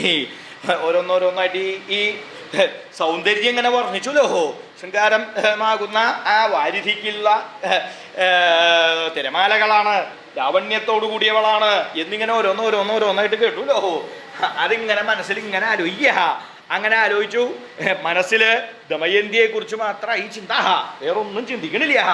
അങ്ങനെ ചിന്തിച്ചുകൊണ്ടിരിക്കുമ്പോൾ ഒരു കാര്യത്തിൽ മാത്രം ചിന്തയായി കഴിഞ്ഞാൽ ശേഷമുള്ളതിലൊന്നും വ്യാപരിക്കാൻ പറ്റില്ല. രാജാവാകുമ്പോൾ എന്താ വേണ്ടത്? പ്രധാനമായിട്ട് രാജ്യരക്ഷ. അതിൽ നിന്നും മാറാൻ പാടില്ല. എന്തൊക്കെ ഉണ്ടെങ്കിലും രാജ്യരക്ഷ പ്രധാന. അപ്പോൾ ഈ ദമയന്തിയെ കുറിച്ച് കേട്ടതിന് ശേഷം രാജ്യരക്ഷയിൽ കുറച്ച് പിന്നാക്കായി. അതിലേക്ക് ശ്രദ്ധ പോണില്ല. ശ്രദ്ധ എവിടെയാ? എവിടെ? ദമയന്തിയിലാ. ദമയന്തിയെ കുറിച്ച് ഇങ്ങനെ ആലോചിച്ചുകൊണ്ടിരിക്കുക. ഭക്ഷണം കഴിക്കാനായിട്ട് പുറപ്പെടുമ്പോൾ അതിനുള്ള സാധനങ്ങളൊക്കെ ഒരുക്കി ഭക്ഷണം എടുത്ത് നല്ലോണം ഉരുട്ടി അത് വായയിലേക്ക് അകത്തേക്ക് ആക്കാൻ വേണ്ടി വായ തുറക്കുമ്പോൾ ദമയന്തി ആലോചിക്കുക. ദമയന്തി അടുത്തുണ്ടെങ്കിൽ ദമയന്തിക്കും കൊടുക്കാൽ വരണം. ഇതെടുത്തിട്ടേ ദമയന്തിക്ക് കൊടുക്കണതാ മനസ്സിൽ ഓർമ്മ വരണേ. അത് കഴിഞ്ഞാൽ ദമയന്തി വിളമ്പിത്തരണതായാലോ. അടുത്ത് വന്നിരുന്ന സ്നേഹത്തോടു കൂടി വിളമ്പി തരുന്നു. ആ വിളമ്പി ഇത് ഉരുട്ടിയെടുക്കണു. അതിങ്ങനെ ഉരുട്ടി അതിങ്ങനെ ഭക്ഷിക്കണു. ഇങ്ങനെ ആലോചന. അപ്പോൾ ഇതിങ്ങനെ കയ്യിൽ ഉരുളെടുത്ത് വായയുടെ എത്തിയാലും കയ്യിൽ ഭക്ഷണ വസ്തുക്കളൊന്നും ഉണ്ടാവില്ല. അത് ഇങ്ങനെ തോന്നുകയല്ലേ. അത് ഇങ്ങനെ എന്ന് പറഞ്ഞിങ്ങനെ ഇരിക്കും വായം തുറന്നിട്ട്. ഭക്ഷണം ഇല്ലല്ലോ. അങ്ങനെ വായ തുറന്നിരിക്കുമ്പോഴാവും ആ തൻ്റെ ഭാവന എന്ന് പുറത്തേക്ക് വരുമ്പോഴാണ്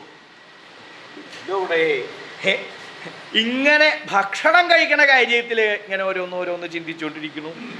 അതുപോലെ രാത്രി ആ അന്തഃപുരത്തിങ്കൽ ചെന്ന് ശയ്യാഗ്രഹത്തിൽ ചെന്ന് കിടന്ന് ഉറങ്ങാനായിട്ട് ശയ്യയിൽ കിടന്ന്, നല്ല വിശേഷപ്പെട്ട ശയ്യ, ആ ശയ്യയിൽ കിടന്ന് അവിടെ ഇങ്ങനെ ഉറങ്ങാൻ ആരംഭിക്കുക. അങ്ങനെ ഉറങ്ങാൻ ആരംഭിക്കുമ്പോഴാണ് വിവാഹം കഴിഞ്ഞ് ദമയന്തി അടുത്തുണ്ട്. ദമയന്തിയുടെ കൂടെ കിടക്കണു. ദമയന്തിയെ ആലിംഗനം ചെയ്യണു. ഇങ്ങനെയുള്ള തോന്നലുകൾ വന്ന് ആലിംഗനം ചെയ്യാനൊക്കെ ആ ഉറക്കത്തിൽ തോന്നിയതല്ലേ, കൂടെ ഉണ്ടെന്ന് തോന്നിയതാണ്. അങ്ങനെ അപ്പോൾ ഉറക്കം നേരിയോ അങ്ങനെ ഒന്ന് ഉറങ്ങി ഉറക്കത്തിൻ്റെ ഇടയിലാവും ഇങ്ങനെ ഓരോന്ന് വരിക. ഓരോന്ന് ഓർമ്മകൾ വരുമ്പോൾ ആദ്യം ഉറക്കത്തിൽ നിന്ന് ഉണരും, പിന്നെ ഉറങ്ങും, പിന്നെ ഉണരും, പിന്നെ ഉറങ്ങും. ഇങ്ങനെ ഉറക്കം ഇങ്ങോട്ട് കുറച്ച് ദിവസം കഴിഞ്ഞപ്പോൾ നേരിയ വേണ്ട അല്ലേ? ഇടയ്ക്കിടയ്ക്ക് ഇങ്ങനെ ഉണരേണ്ട വന്ന ഉറക്കം നേരിയ മാത്രമല്ല ഈ ചിന്ത ഇതാണ് സാധാരണ കൂട്ടത്തിലുള്ള ചിന്തയല്ല. ഈ കൂടെ ഇല്ലാത്ത ഒന്നിനെ കുറിച്ച് കൂടെ ഉണ്ടാകാൻ വിചാരിച്ചിട്ടുള്ള വിഷമ. അങ്ങനെ ആ ചിന്ത ഇങ്ങനെ ദിനം പ്രതി ഇങ്ങനെ വർദ്ധിച്ച് വരിക, കൂടി വരിക. അങ്ങനെ കൂടി വരുമ്പോ അങ്ങനെ വരുന്ന സമയത്തിങ്കൽ ഒന്നിലും ശ്രദ്ധയില്ലാണ്ടായി. യാതൊന്നിലും ശ്രദ്ധയില്ലാണ്ടായി എന്ന് മാത്രമല്ല ഇനി ഭരണകാര്യങ്ങളിൽ ശ്രദ്ധയില്ല. അത് അപകടമാവണ്ടാച്ചിട്ട് എന്ത് ചെയ്തു? മന്ത്രിമാരെ ഭരിക്കാനായിട്ട് ഏൽപ്പിച്ചു. വരാം 3-4 കാര്യങ്ങൾ പറയാനായിട്ട് തന്നെയാ. എന്തായാലും ഇങ്ങനെ ഓരോ കാര്യങ്ങൾക്കൊക്കെ പുറപ്പെട്ടിട്ടുണ്ടല്ലോ, കുറച്ച് കാലം ഇതൊക്കെ ഒന്ന് നോക്കി നടത്തേണ്ടതായിട്ട് വരും. വേണ്ട പോലെ എന്താ കാര്യം എന്ന് അവരോട് പറഞ്ഞില്ലേ? മന്ത്രിമാരെയൊക്കെ വിളിച്ചേൽപ്പിച്ചു. അങ്ങനെ ഏൽപ്പിച്ച് മനസ്സിൽ സമാധാനം ഉണ്ടാവാനായിട്ട് പുറത്തേക്ക് ഉദ്യാനത്തിൽ ചെന്ന് ഉദ്യാനത്തിൽ ചെന്ന് അവിടെയുള്ള ഓരോ കാഴ്ചകളൊക്കെ കൊണ്ടുകൊണ്ട് അങ്ങനെ ഇരിക്കുന്നു. അങ്ങനെ ഓരോന്ന് കാണും. ഉദ്യാനത്തിൽ ചെല്ലുമ്പോൾ അവിടെ എന്താ ഉണ്ടാവുക? ധാരാളം വൃക്ഷങ്ങൾ, വൃക്ഷലതാദികൾ, ഇതിൽ ധാരാളം പുഷ്പങ്ങൾ. ഈ പുഷ്പങ്ങളൊക്കെ കാണുന്ന സമയത്തെങ്കിൽ ആ പുഷ്പം പൊട്ടിക്കും. പുഷ്പം പൊട്ടിച്ച് ആ പുഷ്പം കയ്യിൽ പിടിച്ചാൽ ഇത് ദമയന്തിയുടെ ശിരസ്സിൽ ധരിപ്പിക്കാലോ. ആ ശിരസ്സിൽ വെക്കണം ആലോചിക്കും. അയക്കുമ്പോൾ എടുത്തില്ല, പുഷ്പം പൊട്ടിച്ചത് മാത്രമേ ഉള്ളൂ. അങ്ങനെ അത് കഴിയുമ്പോൾ ആ പുഷ്പം ഒന്ന് ഘ്രാണിക്കും. അതിൻ്റെ ഗന്ധം എന്താണെന്നറിയാൻ ഘ്രാണിക്കുമ്പോഴോ നല്ല സുഗന്ധമുള്ള പുഷ്പവും. പക്ഷേ ആ ദമയന്തി വിചാരം ഹേതുവായിട്ട് ഘ്രാണിക്കുന്ന സമയത്തിങ്കൽ അതിൻ്റെ ഗന്ധം അത് മനസ്സിന് ദുസ്സഹായി തീരുക. മൂക്കിക്കൂടെ അതങ്ങനെ ഇങ്ങോട്ട് കയറുന്ന സമയത്ത് ഇങ്ങനെ ഒരു ഗന്ധത്തിനാകെ വഷളായിട്ടുള്ളതാണല്ലോ. അങ്ങനെ പൂവിൻ്റെ ഗന്ധം ഇഷ്ടാവണില്ല. എന്താ ഇഷ്ടാവാത്തത് എന്താ വെച്ചാൽ മനസ്സ് ഇതായിരിക്കണേ. അതുകൊണ്ടാണ് പൂവിന് ദോഷമുള്ളതുകൊണ്ടല്ല, മനസ്സിൻ്റെ മാറ്റിത്തം കൊണ്ടാ അത് ഇഷ്ടാവണില്ല. അത് കുറച്ച് കഴിഞ്ഞപ്പോൾ തോന്നി ധാരാളം മയിലുകൾ ഇങ്ങനെ നൃത്തം ചെയ്യണ കാണുന്നു. അത് നൃത്തം ചെയ്യണ കാണുമ്പോൾ മയിലിങ്ങനെ നിർത്താൻ പീലിയൊക്കെ വിടർത്തി അങ്ങനെ നൃത്തം കാണുന്ന സമയത്ത് ആ മയിലിൻ്റെ മയിൽപ്പീലി കാണുമ്പോൾ ദമയന്തിയുടെ ആ നീണ്ടടമ്പട്ടുള്ള ആ തലമുടി ഉണ്ടല്ലോ, ആ തലമുടിയെ കുറിച്ച് ഇങ്ങനെ ആലോചിക്കും. അങ്ങനെ ആലോചിച്ച് ഇതിലേതാ മയിലിൻ്റെ പീലിയാണോ ദമയന്തിയുടെ തലമുടിയാണോ ഏതാ നല്ലതെന്നാ മനസ്സിലെ ആലോചന. അപ്പോൾ കാണുമ്പോൾ അതന്നെയാണ് മയിൽപ്പീലി തന്നെയാണ് നല്ലത്. ദമയന്തിയുടെ തലമുടി കണ്ടിട്ടില്ലല്ലോ, കേട്ടിട്ടുള്ളതല്ലേ ഉള്ളൂ. അങ്ങനെ അങ്ങനെ വരില്ല. ഭൂമിയിങ്കൽ ഏറ്റവും സൗന്ദര്യത്തോടു കൂടിയിരിക്കുന്ന ദമയന്തിയുടെ ആ കജോഭാരം ഉണ്ടല്ലോ, ആ ശിരോഭാരം തന്നെയാണ് നല്ലത്. ഇതല്ല ദമയന്തിയുടെ തലമുടിയാണ് നല്ലത് എന്നിങ്ങനെ മനസ്സിൽ പിന്നെ അങ്ങനെ ആ കാമദേവനാൽ ആ മന്മഥനാൽ ഈ നളമഹാരാജാവിൻ്റെ മനസ്സ് നല്ലോണം മഥിച്ചു. പക്ഷേ ഈ മന്മഥൻ എന്നാണല്ലോ പറയാ. പഞ്ചബാണങ്ങളെ കൊണ്ട് ഓരോരുത്തരുടെയും മനസ്സിനെ മഥിക്കണ ആള്. മന്മഥന് അധീനന്മാരല്ലാതെ കണ്ട് ആരും ഉണ്ടാവില്ല, എല്ലാവരും അതിന് അധീനന്മാരാ. അങ്ങനെ ആ കാമദേവൻ അധീനനായി കാമദേവനോട് ഇങ്ങനെ ഓരോന്നിങ്ങനെ പറയാല്ലേ. കാമദേവൻ അങ്ങ് കരിമ്പിൻ്റെ അങ്ങ് ആ വില്ലെടുത്ത് പഞ്ചബാണങ്ങൾ എൻ്റെ ഹൃദയത്തിങ്കിലേക്ക് എയ്യുന്ന സമയത്തിങ്കൽ അത് ഇവിടെ വന്നുകൊണ്ട് എൻ്റെ ഹൃദയം പിളർന്ന് ദമയന്തിയുടെ ലഭിക്കാനായിക്കൊണ്ടുള്ള മാർഗം ലഭിക്കാതെ കണ്ട് ഞാൻ വിഷമിക്കുകയാണല്ലോ. ഇങ്ങനെ വിഷമിപ്പിക്കേണ്ട ആവശ്യമുണ്ടോ? കാമദേവ ഇങ്ങനെ വിഷമിക്കണം. മാത്രമല്ല എന്നെ ഇങ്ങനെ ആ വിഷമിപ്പിച്ച് ദമയന്തിയെ ലഭിച്ചില്ലെങ്കിലോ, ദമയന്തി വേറെ ആരെങ്കിലും വിവാഹം ചെയ്തു എന്നുണ്ടെങ്കിലോ പിന്നെ ജീവിച്ചിട്ട് കാര്യമുണ്ടോ? ആ ദമയന്തിയെ ലഭിക്കാനായിക്കൊണ്ട് എന്താ മാർഗം? മഹാരാജാവാണ് എന്ന് പറഞ്ഞിട്ട് കാര്യമില്ലല്ലോ, എന്നെ കൊണ്ടിപ്പോൾ ഒന്നും ചെയ്യാൻ സാധിക്കണില്ലല്ലോ. എന്താ വേണ്ടത് എന്നിങ്ങനെ ആ ഉദ്യാനത്തിങ്കൽ ഇരുന്നിങ്ങനെ കാമപാരവശ്യത്തോടു കൂടിയിട്ട് അവിടെ ഇങ്ങനെ ആലോചിക്കുക. അങ്ങനെ ആലോചിച്ചുകൊണ്ടിരിക്കുന്ന സമയത്തിങ്കലാണ് അവിടേക്ക് ആ ദൈവാധീനം എന്നുള്ളത് കുറെ ഹംസങ്ങൾ അവിടേക്ക് വന്നു. ഹംസങ്ങൾ ഇങ്ങനെ അവിടെ നിന്ന് കളിക്കണ കാണാ. അവിടെ ഇറങ്ങി വന്നു. ആ കാലടികൾ വെച്ച് ഹംസ അങ്ങനെ നൃത്തം ചെയ്യണ ദമയന്തിയുടെ നടപ്പാവോ ഹംസത്തിൻ്റെ നടപ്പാവോ നന്നാവുക? അങ്ങനെ ഈ ആലോചന എന്താ? അങ്ങനെ മനസ്സിൻ്റെ ഒരു എല്ലാവരുടെയും അങ്ങനെ തന്നെയാണ്. മനസ്സിൽ എന്താണോ വ്യാപരിക്കുന്നത് അതിങ്ങനെ ദിവസങ്ങളായിട്ട് അതിങ്ങനെ വ്യാപരിച്ചുകൊണ്ടിരിക്കുകയല്ലേ. അത് പ്രകൃതിയിൽ വേറൊന്ന് കാണുമ്പോൾ അതും ഇതും തമ്മിലാണ്. മനുഷ്യൻ്റെ ഒരു സ്വഭാവം അത്. അതും ഇതും തമ്മിലാണോ ഒന്ന് നോക്കും. ഓരോന്ന് കാണുമ്പോഴല്ല ദമയന്തിയുടെ എങ്ങനെയാണ് എന്നാണ് നോക്കുന്നത്. ഹംസം അവിടെ ഇങ്ങനെ സഞ്ചരിക്കണ കാണുന്ന സമയത്തെങ്കിൽ ദമയന്തി നടക്കണതാണോ ഹംസം നടക്കണതാണോ നന്നാവുക? ഏതിനാ കൂടുതൽ ഭംഗിയുള്ളത്? ഏതാ കൂടുതൽ നന്നാവുക? ഇങ്ങനെ ഹംസത്തിൻ്റെ ദമയന്തിയുടെ കണ്ടിട്ടില്ല, മനസ്സിൽ സങ്കല്പിക്കുക. അങ്ങനെ സങ്കല്പം കൊണ്ടാണ് ദമയന്തി ഇങ്ങനെ. അങ്ങനെ അവസാനം നിശ്ചയിക്കണു ദമയന്തിയുടെ നടപ്പാണ് കേമം, ഹംസത്തിൻ്റെ അല്ല. സങ്കല്പശക്തിയാ. സങ്കല്പശക്തി പറഞ്ഞാൽ അവനവന്റെ സങ്കല്പത്തിന്റെ ശക്തി ഉണ്ട്, സങ്കല്പന്റെ ശക്തി ഉണ്ട്. സങ്കല്പം എന്ന് പറഞ്ഞാൽ കാമദേവന്റെ പ്രയോഗം കൊണ്ടാണ് ഒക്കെ ഇങ്ങനെ തോന്നണത്, മനസ്സിലായി? അങ്ങനെ ആ എല്ലാം ഇങ്ങനെ ദമയന്തിയെ കുറിച്ച് ഇങ്ങനെ ആലോചിച്ചു പലതും ചെയ്യുന്നുണ്ട്. ഇങ്ങനെ പലതും രാത്രിയിൽ ഉറക്കം നേരിയാവില്ല. അതേപോലെ ചന്ദ്രരശ്മി, ആ ചന്ദ്രരശ്മി വന്ന് തട്ടുമ്പോൾ ചൂട് സഹിക്കാൻ വയ്യുണ്ട്. ഇതൊക്കെ കാമപാരവശ്യം കൊണ്ട് സംഭവിക്കണതാ. ഇങ്ങനെ അനവധി ദിവസങ്ങൾ കഴിച്ചു. അങ്ങനെ ഇരിക്കുമ്പോഴാണ് ഈ ഹംസത്തിനെ കാണേണ്ടായത്. ഹംസങ്ങളെ കണ്ടുല്ലോ. അങ്ങനെ ഹംസങ്ങളെ കണ്ടപ്പോൾ അതിൽ സുവർണവർണ്ണമായിരിക്കുന്ന ഒരു ആ ഹംസത്തിൻ്റെ അടുത്തേക്ക് പതുക്കെ ചെന്ന് ഹംസം താല്പര്യ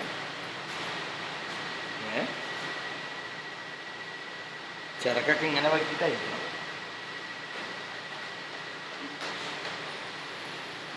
ഈ ഹംസത്തിനെ കൊണ്ട് എന്തെങ്കിലും പ്രയോജനം ഉണ്ടോ നോക്കുക എന്ന് വിചാരിച്ച് ഈ ഹംസത്തിനെ ഒന്ന് അടുത്ത് ചെന്നു, പതുക്കെ അടുത്ത് ചെന്ന് അതറിയാതെ കണ്ട് അതിൻ്റെ ചിറകുമ്മ കയറി പിടിച്ചു. ഇങ്ങോട്ട് വരൂ, പട്ടക്ക് വരൂ. ഹംസം ഒന്ന് പേടിച്ചു എന്ന് മാത്രമല്ല, ഈ പക്ഷികളുടെ സ്വഭാവമാണ്. അതിനെ പിടിച്ചാൽ ആദ്യം ചെയ്യാതെ കൊത്തുക. ഏറ്റവും പക്ഷികൾക്ക് സ്വാധീനമായിട്ടുള്ള ആ കൊക്കും ചിറകാണ് ഏറ്റവും സ്വാധീനമായിട്ടുള്ളത്. അപ്പോൾ സ്വാധീനമുള്ള ഒന്നുമ കയറി പിടിച്ചപ്പോൾ സ്വാധീനമുള്ള മറ്റേ അവയവം കൊണ്ട് കൊത്താനായിട്ട് ശ്രമിക്കുക. അങ്ങനെ കൊത്താൻ നോക്കുമ്പോൾ കൊത്തുകൊള്ളാണ്ടിരിക്കാൻ നോക്കണ്ടേ. അങ്ങനെ എന്തിനാ ഇപ്പോൾ ഈ വിദ്വാൻ പിടിച്ചതെന്ന് അറിയില്ലല്ലോ. പലരും ഇപ്പോൾ പക്ഷികളെ പിടിച്ചു കൊണ്ടുപോകണ കാണാം. പിടിച്ചു കൊണ്ടുപോകാൻ എന്താ ചെയ്യേണ്ടതെന്ന് വെച്ചില്ല. ഇനിയിപ്പോൾ പിടിച്ച് സിദ്ധി അതിനാണോ നിശ്ചയില്ല. ഇനി ഉള്ളിൽ കൊണ്ടോ എവിടെയെങ്കിലും ഇട്ട് പൂട്ടിയിടാനോ എന്നറിയില്ല. അല്ലേ, സുഖമായിട്ട് പറന്ന് കിടക്കണ ഇതുപോലെ പൂട്ടിയിട്ട് കഴിഞ്ഞാൽ പൂട്ടിയിട്ട് കാണാൻ നല്ല സുഖമാണ് കാണുന്നവർക്ക്. പക്ഷെ അതിൻ്റെ ഒരു അവസ്ഥ മഹാവിഷമ. പൂട്ടിയിട്ടൊക്കെ പലരെങ്കിലും പോയാൽ കണ്ടിട്ടില്ലേ, പലതരത്തിലുള്ള പക്ഷികളെ ഇങ്ങനെ പൂട്ടിയിട്ടങ്ങനെ കാണാം. അത് അവർക്ക് വലിയ വിഷമാത്. ഇനി ഇങ്ങനെ പൂട്ടിയിടാനാണോ? താൻ വളരെ സുഖമായിട്ട് സഞ്ചരിച്ചുകൊണ്ടിരിക്കുന്ന ആളാ, തന്നെയാണ് ഇവിടെ പിടിച്ച് പൂട്ടിയിട്ടേക്കണത്. എന്താ വേണ്ടതെന്ന് അറിയില്ല. അങ്ങനെ നളൻ പതുക്കെ ഈ പക്ഷിയെ, ഈ ഹംസത്തെ അടുത്തേക്ക് കൊണ്ടുവന്നു. അങ്ങനെ അടുത്ത് കൊണ്ടുവന്ന് കാര്യങ്ങളൊക്കെ കാര്യങ്ങൾ അല്ലേ, ഹംസം എന്നെ ഒന്ന് സഹായിക്കണം. ഈ അവസ്ഥയിൽ എന്നെ സഹായിക്കാനായിക്കൊണ്ട് ഹംസം അങ്ങക്കേ സാധിക്കുള്ളൂ, അല്ലാണ്ട് വേറെ ആർക്കും സാധിക്കില്ല. ഞാൻ രാജാവാണ്, എല്ലാ കാര്യങ്ങളും നിയന്ത്രിക്കാൻ കഴിവുള്ള ആളാണ് എന്നൊന്നും പറഞ്ഞിട്ട് കാര്യമില്ല. എൻ്റെ ഈ മാനസികമായിരിക്കുന്ന ഈ അവസ്ഥ അതെല്ലാം അങ്ങ് കുണ്ടിനപുരത്തിങ്കൽ ചെന്ന് ദമയന്തിയോടൊന്ന് പറയണം. അവിടെ ചെന്ന് ദമയന്തിയേക്കാണ്. ദമയന്തിയോട് ഇതെല്ലാം പറയുക. അങ്ങനെ പറഞ്ഞ് ദമയന്തിയുടെ മനസ്സ് എങ്കൽ ഉറപ്പിക്കുക. ഇതാണ് ചെയ്യുന്നത്. അതെന്നെ കൊണ്ടാവില്ല, അതിന് അങ്ങ് തന്നെ വഴിയുള്ളൂ, വേറൊരു വഴിയില്ല. ഒന്ന് ഉത്സാഹിക്കണം, എന്നെ സഹായിക്കണം എന്ന് ആ ഹംസത്തിനോട് പറഞ്ഞല്ലോ. കേട്ടപ്പോൾ ഹംസത്തിനും സമാധാനമായോ. തന്നെ ഉപദ്രവിക്കാനല്ല അദ്ദേഹം അത് പിടിച്ചത്. എന്തായാലും അവിടേക്ക് പോവാം. മഹാരാജാവ്, അടിയൻ ശ്രമിച്ചു നോക്കാം. കാരണം എന്താ വെച്ചാൽ ഒരു കാര്യം വിളിച്ചേൽപ്പിച്ചതാണ്. ഹംസത്തിനെ മഹാരാജ ഏൽപ്പിച്ചതാണല്ലോ. വിളിച്ചേൽപ്പിച്ച കാര്യം നിസ്സാര കാര്യമല്ല. ഇപ്പോൾ വിളിച്ചേൽപ്പിച്ചതേ ഇന്നോലെ ചെയ്യണം കേട്ടോ, വിളിച്ചേൽപ്പിക്കട്ടെ എന്നെ. ചെറിയ കാര്യമല്ല, വളരെ പ്രയത്നമുള്ള കാര്യമാണ്, അസാധ്യമായിട്ടുള്ള കാര്യമാണ്. അങ്ങനെ ഇങ്ങനെയൊന്നും ഫലവത്താക്കാൻ ബുദ്ധിമുട്ടുള്ള കാര്യമാണ്, വളരെ വിഷമമുള്ള കാര്യമാണ്. കാരണം എന്താ, വലുതായിരിക്കുന്ന ഒരു ഇതിനെ ചെറുതാക്കി കഴിക്കാൻ വേണ്ടിയിട്ടാണ് ഇപ്പൊ പറഞ്ഞത്. അതിനു വേണ്ടിയിട്ടാണ് ഈ പുറപ്പെട്ടത്. അങ്ങനെ പുറപ്പെടുമ്പോൾ നിവൃത്തിയില്ലാണ്ട് ഏക്കുണ്ടായതാണ്. പലർക്കും വിഷമം ഉണ്ടാവാൻ സാധ്യതയുണ്ട്. മഹാരാജാവ് അടിയൻ ഒന്ന് ശ്രമിച്ചു നോക്കാം അത്രേ പറയുള്ളൂ. മുഴുവൻ സഫലായിക്കൊള്ളുന്നില്ല, ശ്രമിക്കാം. ഇനി ശ്രമിച്ചില്ല എന്നൊരു അപവാദം വരാൻ പാടില്ലല്ലോ, അതുകൊണ്ട് പുറപ്പെടണത്, അല്ലാണ്ട് വേറൊന്നുമില്ല. ശ്രമിക്കാം എന്നേ പറയുള്ളൂ. ഇനി സഫലമായാൽ അത് അങ്ങയുടെ ഭാഗ്യം, അത്ര എനിക്ക് പറയാറുള്ളൂ. ഇവിടുന്ന് പോകണം, പുലിയിൽ ചെല്ലണം, ദമയന്തിയെ കാണണം. വലിയ വിഷമാ അവിടെ ചെല്ലുമ്പോൾ ദമയന്തിയെ കണ്ടില്ലെങ്കിലോ. എത്ര കാലം അടിയൻ അവിടെ കഴിയാൻ പറ്റും, എപ്പോഴാണ് കാണാൻ പറ്റുകയെന്നറിയില്ലല്ലോ. മഹാരാജാവിൻ്റെ പുത്രിയല്ലേ, അങ്ങനെ കാണാനുള്ള അവസരം ഉണ്ടാവണം. അവസരം ഉണ്ടായാൽ മാത്രം പോലെ ദമയന്തിയുടെ അടുത്ത് ചെന്ന് ഇത് പറയാൻ പറ്റണം. അടുത്ത് ചെന്ന് ഇങ്ങനെ കൂടി ഇത് വളരെ സ്വകാര്യമായിട്ടുള്ള കാര്യമാണ് അല്ലേ, ദമയന്തി മാത്രമേ അറിയാൻ പാടുള്ളൂ. ദമയന്തിയുടെ അടുത്ത് ദമയന്തി ഒറ്റയ്ക്കുള്ളപ്പോൾ ദമയന്തിയോട് പറയേണ്ട കാര്യമാണിത്. അപ്പം അതിനുള്ള സന്ദർഭത്ത് വരണം. അല്ലാതെ കണ്ട എല്ലാവരും ഇരിക്കുമ്പോൾ ദമയന്തിയോട് ഇത് പറയാൻ പറ്റില്ലല്ലോ. ഈ ദമയന്തിയുടെ മനസ്സെങ്ങനെയാണെന്ന് അറിയില്ല. അത് പറയുമ്പോൾ ദമയന്തിക്ക് അത് പ്രിയായില്ല എന്നുണ്ടെങ്കിൽ കാര്യം വെക്കണേ. പറഞ്ഞ് ദമയന്തിക്ക് അത് പറഞ്ഞത് ഇഷ്ടാവണം അല്ലേ, അതാണ് ആ സാധ്യ എന്ന് പറഞ്ഞത്. എന്നിരുന്നാലും അങ്ങ് എന്നെ ഉപദ്രവിക്കാനല്ലല്ലോ പുറപ്പെട്ടത്, എന്നെ മോചിപ്പിക്കുകയല്ലേ ഉണ്ടായേ. അതുകൊണ്ട് അടിയൻ ഒന്ന് ശ്രമിച്ചു നോക്കാം. നേരെയാവുമെന്ന് ഞാൻ പറയണില്ല, ശ്രമിക്കാൻ തന്നെ പറയുള്ളൂ. കാരണം നീ പറയാൻ പുറപ്പെടുമ്പോൾ വലിയ അപകടമാണ്. അവിടെ ചെന്ന് എന്നോട് പറയാനാ പറഞ്ഞത് അല്ലേ. പറയാൻ പുറപ്പെട്ടപ്പോൾ അനുഭവിച്ചിരിക്കുക അവിടെ. ഇത്രയൊക്കെ ഉണ്ടാവുള്ളൂ പറഞ്ഞ് പുറപ്പെട്ടിട്ട് ഞാനാണ് അബദ്ധമായി കേട്ടോ. പറയാൻ പുറപ്പെട്ടിട്ടേ കുറച്ച് നേരം എന്നെ എങ്ങനെ ഇരുത്തി, ഒന്നും ഉണ്ടാവില്ല എന്നൊക്കെ പറഞ്ഞ് പറയാൻ പുറപ്പെട്ടതാ.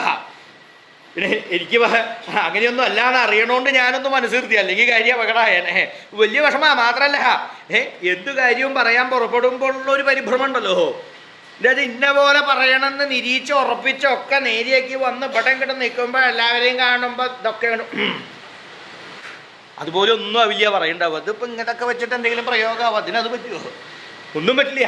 എവിടുന്നൊക്കെയോ എന്തൊക്കെയോ വരുമ്പോൾ ഇങ്ങനെ ഓരോന്ന് പറയാന്നല്ലാതെ കണ്ടപ്പോൾ ദമയന്തിയുടെ അടുത്ത് ചെന്ന് ഇതൊക്കെ വേണ്ടവണ്ണം പറഞ്ഞ് നേരെയാവുന്ന എനിക്ക് ഭാഗ്യം ഉണ്ടെങ്കിൽ നേരെയാവും, ഞാൻ പ്രയത്നിക്കാം എന്ന് ആ ഹംസം നളമഹാരാജാവിനോട് പറഞ്ഞതിൻ്റെ ശേഷം അദ്ദേഹത്തെ തൊഴുതു വന്ദിച്ച് അവിടുന്ന് പുറപ്പെട്ടു. അങ്ങനെ പുറപ്പെട്ട് ഓരോ പ്രദേശങ്ങൾ അതിക്രമിച്ച് പറന്ന് സഞ്ചരിച്ച് കുണ്ടിനപുരിയിലുള്ള രാജധാനിയുടെ ഉദ്യാനത്തിൽ, ഹംസങ്ങൾ അധികവും ജലാശയങ്ങളും ഉദ്യാനങ്ങളുടെ ഭാഗത്താണ് ഉണ്ടാവുക, അവിടെ വന്ന് ഇറങ്ങി. അങ്ങനെ ആ ഉദ്യാനത്തിലെ ജലാശയത്തിൻ്റെ സമീപത്ത് ദമയന്തിയെ കണ്ടാൽ തൻ്റെ കാര്യം സാധിക്കണല്ലോ, അതിന് വേണ്ടി ഇരിക്കുക. അതിരിക്കുമ്പോൾ ദമയന്തിയുടെ അവസ്ഥ എന്താ എന്നാണെങ്കിൽ, അന്ന് ആ സമയത്തിങ്കൽ ദമയന്തി ഈ ഉദ്യാനത്തിങ്കിലേക്ക് സഖിമാരുടെ കൂടെ അവിടെ വന്ന് അവിടെ ഓരോ ക്രീഡകൾ ചെയ്തുകൊണ്ടിരിക്കുകയാണ്. എന്താ ഇപ്പൊ ക്രീഡിക്കാൻ കാരണം എന്നാണെങ്കിൽ ദമയന്തിയുടെ അവസ്ഥ തന്നെയാണ്. ദമയന്തിയും ഇതുപോലെ നളനെ കുറിച്ച് കേട്ട് നളന്റെ ഗുണഗണങ്ങൾ അറിഞ്ഞ് നളനെ തനിക്ക് ഭർത്താവായിട്ട് കിട്ടുമോ എന്നുള്ള ഒരു സംശയം. ദമയന്തി വിചാരിക്കുന്ന തനിക്ക് നളനോട് മോഹമുണ്ട്, നളൻ ഇങ്ങിടില്ലെങ്കിലോ. നളൻ മഹാരാജാവാണ്, കേമനായിട്ടുള്ള ആള്, പല കാര്യങ്ങളും ശ്രദ്ധിക്കേണ്ട ആള്. തൻ്റെ ആ ആഗ്രഹം വളരെ നിസ്സാരം. നളൻ അങ്ങനെയല്ല, പല കാര്യങ്ങളും മഹാരാജാവല്ലേ, പല കാര്യങ്ങളും ശ്രദ്ധിക്കണം. അതിൽ ഈ ഒരു കാര്യം വളരെ നിസ്സാരമായിട്ടേ തോന്നുള്ളൂ. താൻ മോഹിക്കണത് മാത്രമാകുമോ ശേഷമായിട്ടുണ്ടാവുക എന്നിങ്ങനെ മനസ്സിലൊരു ശങ്കയുണ്ട് ദമയന്തിക്ക്. അപ്പൊ ആ ഒരു ശങ്ക ഉള്ളതുകൊണ്ട് ദമയന്തി മനസ്സൊക്കെ ഒന്ന് മാറ്റാനായിട്ട് ഈ ഉദ്യാനത്തിൽ വന്ന് സഖിമാരോട് കൂടിയിട്ട് പല ക്രീഡകൾ, പന്തടിക്കുക, അമ്മാനാടുക, ഊഞ്ഞാലാടുക, നൃത്തം ചെയ്യുക, പുഷ്പങ്ങൾ പറക്കുക, മാല കോർക്കുക, ഇങ്ങനെ തുടങ്ങിയിട്ട് ആ പ്രായമാണല്ലോ, താരുണ്യം, യൗവനകാലാണ്. അപ്പോൾ അതിന് പാകത്തിനുള്ള സഖിമാര് കൂടേണ്ട. ഈ സഖിമാരോടുകൂടി ഇവിടെ വന്ന് ഇങ്ങനെ ക്രീഡിച്ചുകൊണ്ടിരിക്കുകയാണ്. അങ്ങനെ കുറച്ച് നേരം ക്രീഡിച്ചു. ക്രീഡയൊക്കെ കഴിഞ്ഞ് കുറച്ച് നേരം കഴിഞ്ഞ് ദമയന്തിക്ക് കണ്ട് സുഖമാവില്ല, നേരെയാവില്ല. നേരെയാവാണ്ട വരുമ്പോ ദമയന്തി കുറച്ച് വരുമ്പോ സഖിമാര് അച്ഛൻ്റെ അടുത്തേക്ക് ഒന്ന് പോയാലോ, അവിടെ പോയിരിക്കുക. അച്ഛൻ്റെ അടുത്ത് പോയിരുന്നാൽ പല ആളുകളും അവിടെ വരും അച്ഛനെ കാണാൻ. അപ്പോൾ പലരും പറയും, ആ പറയണതൊക്കെ കേൾക്കാം. ഓരോരോ കാര്യങ്ങൾ പല ദേശങ്ങളിൽ നിന്നുള്ളവർ അവിടെ വന്ന് അച്ഛനോട് ഓരോരോ കാര്യങ്ങൾ പറയുമ്പോൾ അതിങ്ങനെ കേട്ടോണ്ടിരിക്കാം.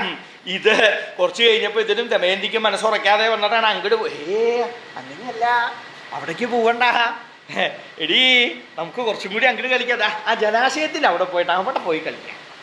അങ്ങോട്ട് ചെല്ലും. ഇപ്പൊ ഇത്ര നേരം ഇവിടെ കളിച്ചില്ലേ, ഇവിടെ നിന്ന് മാറി അങ്ങോട്ട് ജലാശയത്തിന്റെ അടുത്തേക്ക് ഇല്ല, അങ്ങോട്ട് ചെല്ലുക, വരൂ അങ്ങോട്ട് പോവുക, ജലാശയത്തിന്റെ അടുത്തേക്ക് പോവുക. സഖിമാരെല്ലാവരും കൂടി ദമയന്തിയെ നിർബന്ധിച്ച് ഈ ജലാശയത്തിന്റെ അടുത്തേക്ക്, അങ്ങനെ അതിന്റെ അടുത്തേക്ക് ചെന്ന് അവിടെ ജലക്രീഡയായിട്ട് പലതുണ്ടല്ലോ, അങ്ങനെ ആവാൻ നിരീക്ഷിച്ച് അങ്ങോട്ട് ചെന്നതാണ്. അങ്ങനെ ചെന്ന് അവിടെ ചെല്ലുമ്പോഴാണ് അവിടെ എന്തോ ഒരു സാധനം കാണാണ്ടല്ലോ, എന്തോ ഒരു വസ്തുവിനെ കാണാണ്ടല്ലോ. എന്താ അവിടെ? കുറച്ചും കൂടി അടുത്ത് ചെന്ന് സ്വർണ്ണ നിറത്തിലുള്ള എന്തോ ആണല്ലോ. ഹംസം ഒരു അരയനാണ്. എന്താണോ ഈ അരയൻ ഒറ്റയ്ക്ക് അവിടെ? സാധാരണ അരയന്നങ്ങളെപ്പോഴും കൂട്ടായിട്ടാണ് ഉണ്ടാവുക, ദ്വന്ദ്വായിട്ടാണ് ഉണ്ടാവുക, അല്ലെങ്കിൽ കൂട്ടായിട്ടുണ്ടാവും. ഇതെന്താ ഒറ്റയ്ക്കാണല്ലോ അവിടെ ജലാശയത്തിൻ്റെ അവിടെ ഇരിക്കണേ. കണ്ടപ്പോൾ ദമയന്തിക്കും നല്ല കൗതുകം തോന്നി. ഇങ്ങനൊരു അരയന്നത്തിനെ കണ്ടിട്ടില്ല. കാരണം സാധാരണ അരയന്നങ്ങളെന്ന് പറഞ്ഞാൽ വെളുത്ത നിറമാണ്, നല്ല തൂവെള്ള. ഇതങ്ങനെയല്ല, നല്ല സ്വർണ്ണവർണ്ണമായിട്ടുള്ള അരയന്ന. കണ്ടപ്പോൾ നിറം കണ്ടപ്പോൾ സ്വർണത്തിൻ്റെ നിറമാണല്ലോ, നിറം കണ്ടപ്പോൾ എല്ലാവർക്കും അല്ലേ, സാധാരണ എങ്ങനെയാ അല്ലേ, നിറം കാണുമ്പോൾ തന്നെ ഓരോരുത്തർക്കും മോഹം തോന്നും. അതിൻ്റെ ഒരു ശക്തിയാണ്, ആ നിറത്തിൻ്റെ ഒരു ശക്തിയാണ്. എല്ലാവരുടെയും മനസ്സാകർഷിക്കാൻ പറ്റുന്ന സാധനമാണല്ലോ അത്. പതുക്കെ ദമയന്തിയും സഖിമാരും അരയന്നത്തിനെ കണ്ട സമയത്ത് അടുത്തേക്ക് ചെല്ലാമെന്ന് തോന്നി. അനങ്ങണില്ല, അവിടെ ഇങ്ങനെ ഇരിക്കുന്നത്, അനങ്ങാണ്ട് അവിടെ ഇങ്ങനെ ഇരിക്കുക. വേഗം ഒന്ന് അടുത്തേക്ക് ചെന്നു. അടുത്ത് ചെന്ന് തൊട്ടടുത്തെത്തി അതിൻ്റെ സമീപത്തേക്ക് എത്തി. അതിനെ ഒന്ന് സ്പർശിക്കാനായിട്ട് ഇണങ്ങോ ഇല്ലയോ എന്നറിയണ്ടേ, സ്പർശിക്കാനായിട്ട് ഒന്നിങ്ങനെ കയ്യെ നീട്ടിയപ്പോൾ ആ ചിറകടിച്ചു. കുറച്ചങ്ങോട്ട് മുമ്പിലേക്ക് നീങ്ങി ഭായ് സഖിമാരെ കണ്ടില്ലേ, ചിറകൊക്കെ അടിക്കുന്ന കണ്ടില്ലേ, എന്ത് ഭംഗിയാ കാണാനായിട്ട്. ആ സ്വർണ്ണ ചിറകുകളെ കാണാൻ എന്തൊരു ഭംഗിയാണ്. ഇതിനെ പിടിച്ചാൽ നമുക്ക് അന്തഃപുരത്തിൽ കൊണ്ടുചെന്ന് അവിടെ കളിക്കാം. അന്തഃപുരത്തിലാക്കി കഴിഞ്ഞാൽ നമുക്ക് കളിക്കാനായിട്ടൊരു സാധനമായില്ലോ, നല്ലൊരു വസ്തുവായില്ലോ. ഒന്ന് പിടിക്കാൻ നോക്കുക, എല്ലാവരും കൂടി ഒന്ന് ഉത്സാഹിക്കൂ, വരൂ. അപ്പോൾ ഇതുവരെ ചെയ്യാത്തൊരു കാര്യമാണ് ചെയ്യണം. അപ്പോൾ മനസ്സ് പെട്ടെന്ന് ആ മനസ്സിൻ്റെ ഒരു ഇത് മാറുമല്ലോ. അങ്ങനെ പുറപ്പെട്ട് അവിടെ ചെന്നു. ഹംസത്തിൻ്റെ അടുത്ത് ചെന്ന് അതിനെ പിടിക്കാനായിട്ട് നോക്കും. അങ്ങനെ ദമയന്തി അടുത്തേക്ക് ചെന്ന് സ്പർശിക്കാനായിട്ട് നോക്കുമ്പോൾ അരയൻ ഒന്ന് കുറച്ചങ്ങോട്ട് നീങ്ങും. കുറച്ചേ നീങ്ങുള്ളൂ. എന്താ ഈ കുറച്ച് നീങ്ങണമെന്ന് വെച്ചാൽ, സാധാരണ ഇണക്കല്ലെങ്കിൽ പറന്നു പോവുക ചെയ്യുക. ആരെങ്കിലും ഉദ്ധരിക്കാൻ ചെന്നാൽ ഉദ്ധരിക്കാൻ വരികയാണോ എന്ന് ഇരിച്ചങ്ങോട്ട് പറന്നു പോകും. ഇതങ്ങനെയല്ല, ഒന്നിങ്ങനെ ആ ചിറക് വിചാരിച്ച് ഒന്നിങ്ങനെ ഇളകും, ഒന്ന് അപ്പുറത്തേക്ക് നീങ്ങും. അതിന് ആദ്യം അവിടെ ഇരിക്കും, ഇടയ്ക്ക് ദമയന്തി നോക്കും, ഇടയ്ക്ക് അങ്ങോട്ടും ഇങ്ങോട്ടും നോക്കും. അങ്ങനെ അതങ്ങനെ ചാടിയില്ലോ, നമുക്ക് ഇതിലേ ചെന്ന് പിടിക്കാം. ഇതിലേ ചെന്ന് വീണ്ടും പിടിക്കാൻ നോക്കും. കുറച്ചും കൂടി അങ്ങോട്ട് നീങ്ങും, കുറച്ചും കൂടി. പിന്നെ ദമയന്തിയുടെ ശ്രദ്ധ പിടി ഈ അരയന്നത്തിൻ്റെ അടുത്ത്. അങ്ങനെ സഖിമാരെ മാറ്റി ദമയന്തി അരയന്നത്തിൻ്റെ പിന്നാലെ ഇങ്ങനെ പോയി തുടങ്ങി. ആ ഉദ്യാനത്തിൻ്റെ ഒരു ഭാഗത്തേക്ക് ഇങ്ങനെ മാറി അരയന്നോ തന്നെയാ വിചാരിച്ചത് ഹംസയും. ഇവളെ ഒറ്റയ്ക്ക് കൊണ്ടുപോകണം, നല്ലല്ലേ കാര്യം നടക്കുള്ളൂ. ഈ സഖിമാരെല്ലാവരും കൂടി ഉണ്ടെങ്കിൽ തനിക്ക് പറയാൻ പറ്റൊന്നും പറയില്ല. അപ്പോൾ ഒറ്റയ്ക്ക് ഇത്രയും സഖിമാർ കൂടെ തനിക്ക് പറയാനുള്ള കാര്യം ദമയന്തിയോട് മാത്രമാണ്, സഖിമാരോട് പറയേണ്ട ആവശ്യമില്ല. അപ്പം ഇത്രയും സഖിമാർ കൂടെ ഉള്ളപ്പോൾ തനിക്ക് പറയാൻ പറ്റില്ല. നന്നായി, എന്തായാലും ഇത്രയല്ലേ ഉള്ളൂ. ഇത് നിറച്ചുണ്ട് വെച്ചാൽ എനിക്ക് ഒട്ടും പറയാൻ പറ്റാണ്ടായിരുന്നു. ഇത്രയുള്ളതുകൊണ്ട് വലിയ അപകടമില്ലാണ്ട് ചെറുതായിട്ടൊക്കെ ഒന്ന് പറഞ്ഞിട്ട് പോകാൻ എന്തായാലും. അങ്ങനെ ചാടി കുറച്ച് ദൂരം അങ്ങടെ എത്തി ഒരു ഭാഗത്തെത്തി ഒരു മണ്ഡപത്തിൻ്റെ സമീപത്തെത്തിയ സമയത്തിങ്കൽ ഹംസം ദമയന്തിക്ക് പിടുത്തം കൊടുത്തു. കയറി പിടിച്ചു. അങ്ങനെ പിടിച്ച് ഈ ഹംസവും ദമയന്തിയും അവിടെ അടുത്ത് അവിടെ ഇങ്ങനെ ഇരിക്കുക. അങ്ങനെ ഇരിക്കുന്ന സമയത്ത് ദമയന്തി, അല്ലേ ഹംസം, ആരാ, എവിടുന്നാ വരണേ, എന്താ ഇപ്പം ഇവിടെ വരാൻ കാരണം, എന്താ ഇപ്പോൾ അതിൻ്റെ കാര്യം എന്ന് ചോദിച്ചപ്പോൾ ഹംസം ദമയന്തിക്ക് മനസ്സിലാവണ പോലെ അങ്ങോട്ട് പറഞ്ഞു തുടങ്ങി. എന്താ പറഞ്ഞോളേ, ഭീമപുത്രിയായുള്ളവേ ദമയന്തി, ഞാൻ നാൽമുഖനായിരിക്കുന്ന ബ്രഹ്മാവിനെ സേവിച്ചു വർത്തിക്കുന്നവനാണ്, ബ്രഹ്മാവിൻ്റെ വാഹനാണ്. എന്നാൽ ഭൂമിയിൽ എന്തിനാ വന്നത് വെച്ചാൽ തൻ്റെ വിഷയത്തിലേക്ക് വരണല്ലോ. വേഗം പറഞ്ഞു പോവുകയും വേണേ. ഇത് പറയാനായിട്ട് അനവധി നേരം എടുക്കാൻ പാടില്ല. പറയേണ്ട കാര്യം വേഗം പറഞ്ഞു പോയില്ല വെച്ചാൽ കുറച്ച് കഴിഞ്ഞാൽ പറയും ഇത് എന്തെങ്ങനെ പറഞ്ഞ് കണ്ടില്ലേ, ആദ്യം പറയണവരൊക്കെ പറഞ്ഞതിൻ്റെ മുകളിൽ പിന്നെയും പറഞ്ഞ് പിന്നെ നമ്മുടെ വിഷയമായതുകൊണ്ട് ആയിക്കോട്ടെ. അങ്ങനെ അത് പറ്റില്ല. അത് കഴിഞ്ഞാൽ പറയും ഇത് എന്താ എത്ര നേരം ഈ പറഞ്ഞത്, കഴിഞ്ഞ് പോകണ്ടേ, ദിവസങ്ങൾ കുറച്ചായില്ലേ, ഞങ്ങൾ കിടക്കണേ ഉള്ളൂ. ഇങ്ങനെ പറയാൻ പുറപ്പെട്ട കാര്യം. അപ്പോൾ വേഗം കാര്യം പറഞ്ഞു പോകണല്ലേ. ഉത്സാഹമായിട്ട് മുമ്പ് വന്നിരിക്കണതാ, ഞാനായിട്ട് ഉത്സാഹം കെടുത്താൻ പാടില്ല. അപ്പോൾ വേഗം കാര്യം പറയണം, കുറച്ച് വാക്കുകളെ കൊണ്ട് പറയണം. പറയുമ്പോൾ കാര്യം മനസ്സിലാവണം. കുറേ പറഞ്ഞു ഒന്നും മനസ്സിലായില്ല, അതും അപകടം. പറയാൻ പുറപ്പെട്ട് ഇത്തിരി പറഞ്ഞു മുഴുവൻ അത് ദ്യോതിപ്പിക്കാനും പറ്റിയില്ല, അതും അപകടം. അപ്പോൾ കുറച്ച് പറയുക, കാര്യം മനസ്സിലാവുക, കാര്യം നടക്കുക, വേഗം തിരിച്ചു പോവുക. അപ്പോൾ തൻ്റെ കാര്യം പറയണ അതിലേക്ക് അങ്ങോട്ട് എത്തണമല്ലോ. അതിനാണ് ഹംസം ബ്രഹ്മാവിൻ്റെ വാഹനാണ്. ഭൂമിയിലേക്ക് എന്തിനാ വന്നേച്ചാൽ ഞാൻ ഇത്രയും കാലം നിഷധരാജ്യത്തായിരുന്നു, നൈഷധൻ്റെ അവിടെയായിരുന്നു, നളമഹാരാജാവിൻ്റെ അവിടെയായിരുന്നു. ആ പേരൊന്ന് പറഞ്ഞു. പേര് പറഞ്ഞപ്പോൾ എന്താണ് ഭാവം മനസ്സിൻ്റെന്ന് അറിയാനാ. ആഗ്രഹം ഉണ്ടെങ്കിൽ കേൾക്കാൻ ഒന്നുകൂടി ശ്രമിക്കും ഇല്ലേ? ഇങ്ങനെയല്ലേ? ആഗ്രഹം ഉണ്ടെങ്കിലല്ലേ കേൾക്കാൻ വരുള്ളൂ, അല്ലെങ്കിൽ വരില്ല. ആഗ്രഹമുള്ളതിനേ വരുള്ളൂ, എല്ലാത്തിനും വരില്ല. അതെന്താ മനസ്സിലാവില്ല, പിന്നെ വരണ്ടല്ലോ. അതാണ് അധികം ഉണ്ടാകുന്നതേ. അനവധി കാലം. എന്നാൽ മനസ്സിലാക്കാൻ ശ്രമമുണ്ടോ? അതില്ലേനും. അപ്പോൾ ആഗ്രഹമുള്ളതിനേ വരുള്ളൂ. എല്ലാവരും ഒരാളെ മാറ്റി പറയില്ല കേട്ടോ, ആരായാലും. അപ്പോൾ ദമയന്തിക്ക് കേൾക്കാൻ ആഗ്രഹം ഉണ്ടോയെന്നറിയാനാണ് അത് പറഞ്ഞത്. നിഷധരാജ്യത്തായിരുന്നു, നൈഷധൻ്റെ അടുത്തായിരുന്നു, നളൻ്റെ അടുത്തായിരുന്നു എന്നിങ്ങനെ പറഞ്ഞപ്പോൾ ദമയന്തിക്ക് എൻ്റെ മനസ്സിലുള്ള കാര്യം അറിയാനാണ് ദമയന്തിക്ക് മനസ്സിലായി. പക്ഷെ എല്ലാം പറയാൻ പറ്റില്ലല്ലോ, എല്ലാ കാര്യവും പറയാൻ സാധിക്കില്ല. ധാരാ എന്താ എന്തിനാ വന്നേക്കണേന്ന് അറിയില്ല, ദ്രോഹിക്കാനാണോ ഉപകരിക്കാനാണോ വരണേന്ന് അറിയില്ലല്ലോ. എന്തായാലും ഒന്ന് കാക്കുക നിശ്ചയിച്ച്. അല്ല ഹംസം എന്താണ് അവിടെ? അവിടെ എന്താ, എന്തു പ്രവൃത്തിയായിരുന്നു? വെറുതെ അവിടെ പോയിട്ട് ഇങ്ങനെ കൂടുക അതാണോ? അങ്ങനല്ല ദമയന്തി, അതിനല്ല. ഞാൻ അവിടെയുള്ള അങ്കനമാർക്ക് നൃത്തം പഠിപ്പിക്കാൻ വേണ്ടിയിട്ട് അവിടെ കൂടിയിരിക്കുകയായിരുന്നു. നിഷധരാജ്യത്തുള്ള സ്ത്രീകളെ നൃത്തം പഠിപ്പിക്കാൻ. അരയന്നത്തിൻ്റെ നൃത്തം കേമാണുള്ളത്, നൃത്തം പഠിപ്പിക്കലാണ് അവിടെ. ധാരാളം ആളുകളുണ്ട് നൃത്തം പഠിപ്പിച്ച് കൂടണവരേ ഇല്ലേ? അത് തന്നെ അവനവൻ്റെ ഉപജീവനായിട്ട് നടക്കുന്നവരുണ്ട്. അതന്നെ അറിയുള്ളൂ, വേറെ ഒന്നും അറിയില്ല. നൃത്തം പഠിപ്പിക്കുക നൃത്തക്കാർ ധാരാളം ഉണ്ട്. തട്ടി തുറന്ന് നടക്കാൻ പറ്റില്ല. അങ്ങോട്ട് നോക്കിയാലും ഇങ്ങോട്ട് നോക്കിയാലും മുളകൊക്കെ ഇവിടൊക്കെ നൃത്തക്കാരാ, അനവധി നൃത്തക്കാരുണ്ട്. അരയന്നോ നൃത്തം പഠിപ്പിക്കാൻ തുടങ്ങിയോ? കാലം കൊണ്ട് അങ്ങനെയൊക്കെ ആവുന്ന തോന്നണേ. അരയന്നത്തിൻ്റെ നൃത്തം പഠിപ്പിക്കൽ എന്താ പഠിപ്പിക്കണേന്ന് ശരിയാ അല്ലേ ഹംസം? എന്താ അങ്ങ് അവിടെ നൃത്തം പഠിപ്പിക്കുന്നത്? അവരെ സാമാന്യം പോലെ നൃത്തം ചെയ്യണു. ആ നൃത്തം കാണുമ്പോൾ രൂപഭംഗി, ലാസ്യഭംഗി ഇത്യാദികളൊക്കെ ഉണ്ടോയെന്ന് അത് വേണ്ട പോലെ അങ്ങനെയാണ് പഠിപ്പിക്കുന്നത്. അപ്പോൾ അരയന്നം എവിടെയാണ് നിഷധരാജ്യത്ത് പഠിപ്പിക്കുന്നത്? നൈഷധൻ്റെ അടുത്ത്, നളൻ്റെ അടുത്ത് തന്നെ രാജധാനിയിലുള്ളവരെയാ പഠിപ്പിക്കുന്നത്. അങ്ങനെ എന്നാൽ നളൻ അദ്ദേഹം എങ്ങനെയാണെന്നൊന്ന് പറയൂ. നളനെ കുറിച്ച് കേൾക്കണമെന്ന് മോഹമുണ്ട്. എങ്ങനെയാണ് നളൻ്റെ അവസ്ഥ? നളൻ ആരാണ്? നളൻ എത്രത്തോളം കേമത്തുണ്ട് എന്ന് പറയൂ എന്ന് ചോദിച്ച സമയത്തിങ്കൽ ആ ഹംസം നളനെ കുറിച്ച് ഇങ്ങനെ പറഞ്ഞു. എന്താ പറഞ്ഞത് എന്നാണെങ്കിൽ, അഹാ വിശ്രാന്തവാജി വർണ്ണിത നിഷധരാജേ രാജഹംസേ അഹം സേവാർത്ഥീത്യഭിധായ ഹൃദയേ പ്രവൃദ്ധയാ ചിന്തയാ ബലാൽ സരളീഭവൻ നിശ്വാസ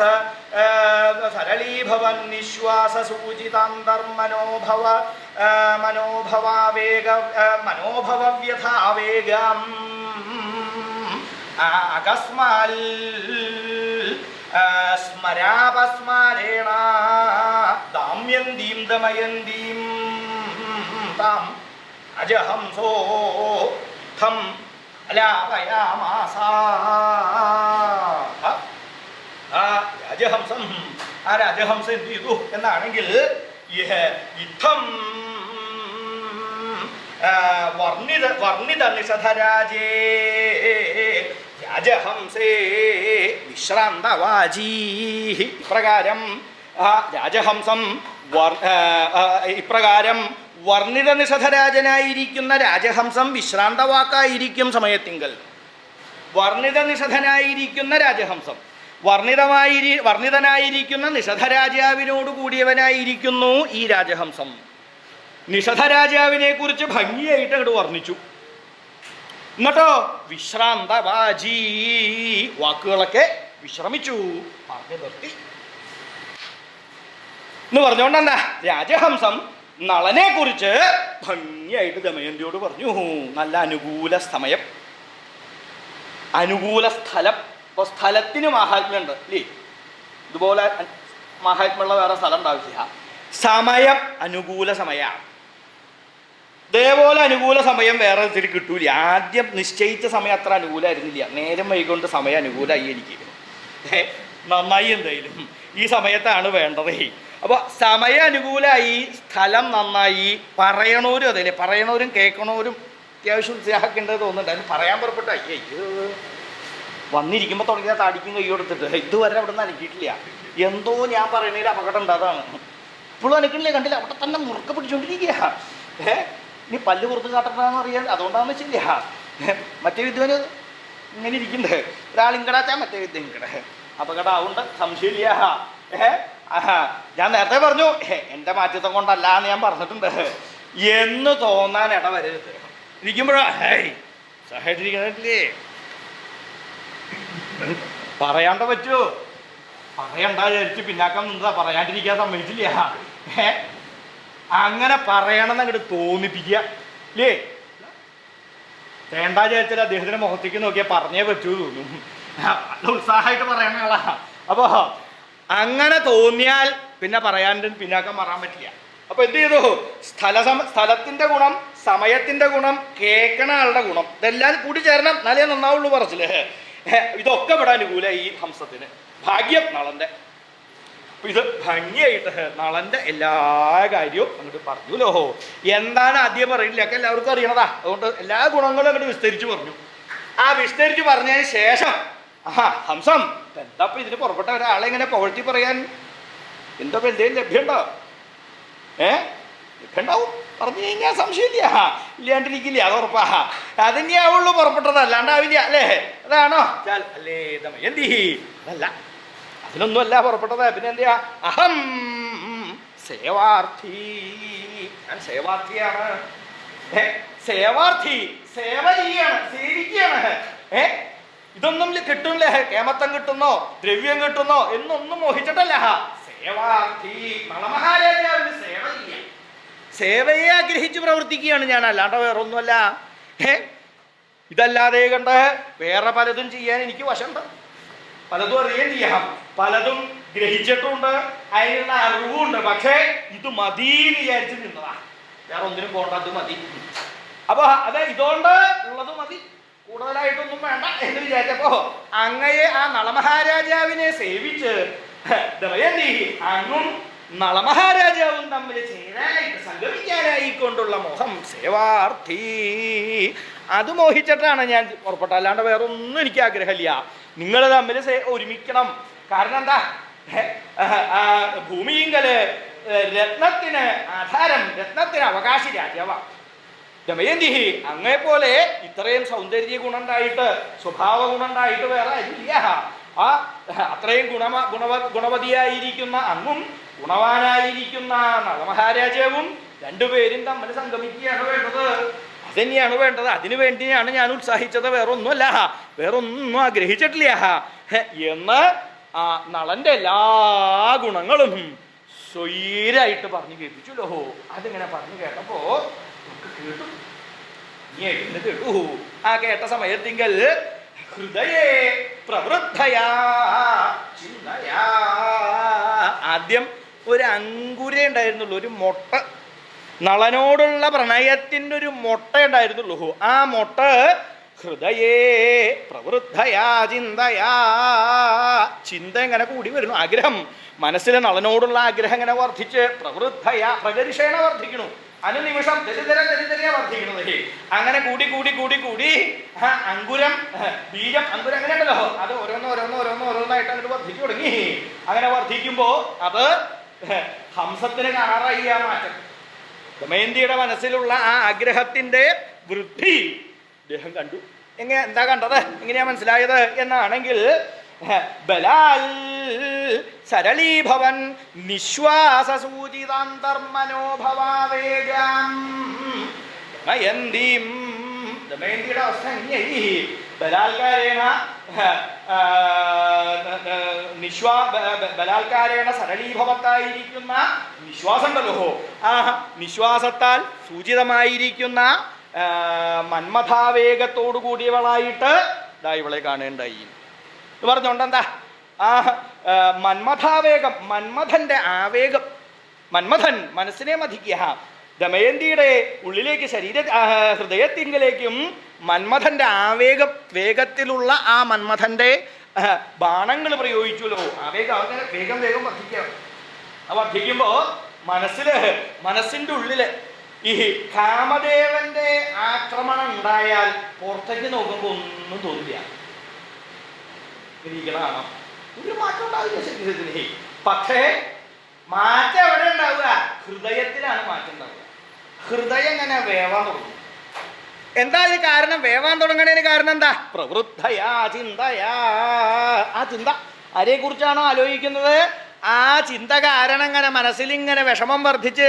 എന്തിനാ വിഷമിക്കുന്നത്? അയാളെ ലഭിക്കാത്തതുകൊണ്ട്, ആ സംഗമം ചെയ്യാത്തതുകൊണ്ടാണ് വിഷമം. അങ്ങനെ മനസ്സിലിങ്ങനെ വിഷമം വർദ്ധിച്ച് വർദ്ധിച്ച് വർദ്ധിച്ച് വർദ്ധിച്ച് അത് കൂടി അങ്ങനെ വരുമ്പോ എന്താവും? ആ ഉള്ളിലിങ്ങനെ ശക്തി കൂടും, ബലം കൂടും. അങ്ങനെ ബലം കൂടുമ്പോ ആ ശ്വാസോച്ഛ്വാസത്തിന് നീട്ടം കൂടും. അങ്ങനെ നീട്ടം കൂടുമ്പോൾ നിശ്വാസ സൂചിത ആ മനസ്സിലുള്ള കാമദേവന്റെ ആവേഗം സൂചിപ്പിക്കുന്നത് എങ്ങനെയാ? ശ്വാസോച്ഛ്വാസത്തിൽ കൂടിയാ. അതെങ്ങനെയാവണോ? ബലാൽ സരളീഭവൻ, സരളത്തെ വളരെ ചെറുതാവുക. എടുക്കണതും വിടണതും നീട്ടിയിട്ടാ, പക്ഷേ അതിൻ്റെ ഗമനം വളരെ നേർത്തട്ടാ പോവുക. ഹൃദയത്തിൽ തട്ടി അത് ശ്വാസം പുറത്തേക്ക് ഇങ്ങനെ വളരെ സരളമായിട്ട്, വളരെ ചെറുതായിട്ട്, അതായത് ശക്തിയായിട്ടുള്ളതല്ല, ചെറുതായിട്ടാണ് പുറത്തേക്ക് ഇങ്ങനെ പോവുക. അങ്ങനെ ഇതിങ്ങനെ കാണാൻ സാധിച്ചു എന്നർത്ഥം. പിന്നെയോ അത് മാത്രല്ല, വേറൊരു മാറ്റം കൂടി. അകസ്മാൽ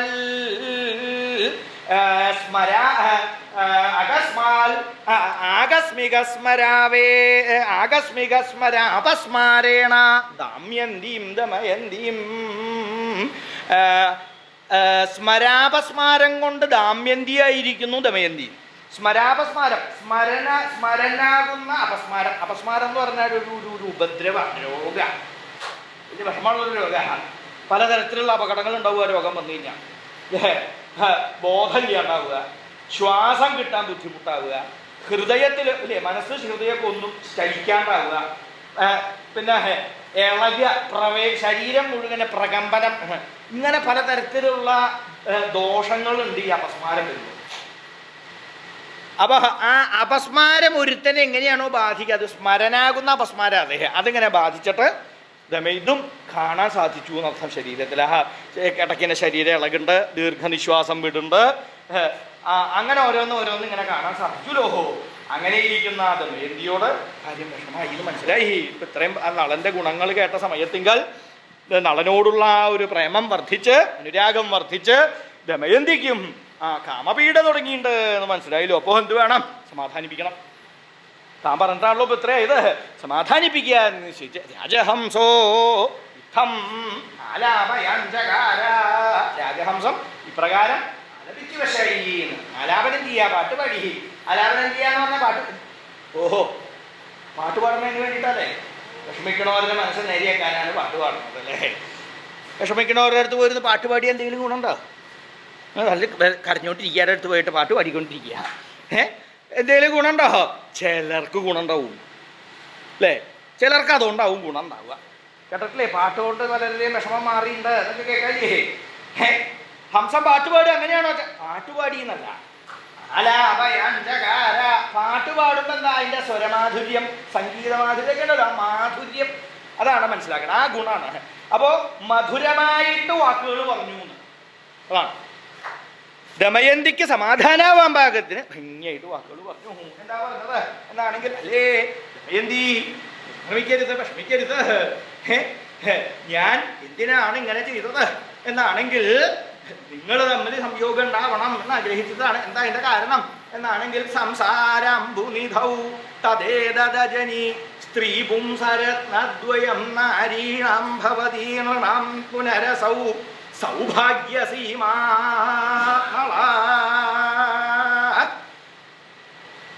സാത്വം തസ്യ കുരംഗശാപനയനേ യോഗ്യാസി പൃഥ്വീപതേരേ തത്തേ കഥിതം കിമന്യദധുനാ യമോ വയം സ്വസ്തിതേ.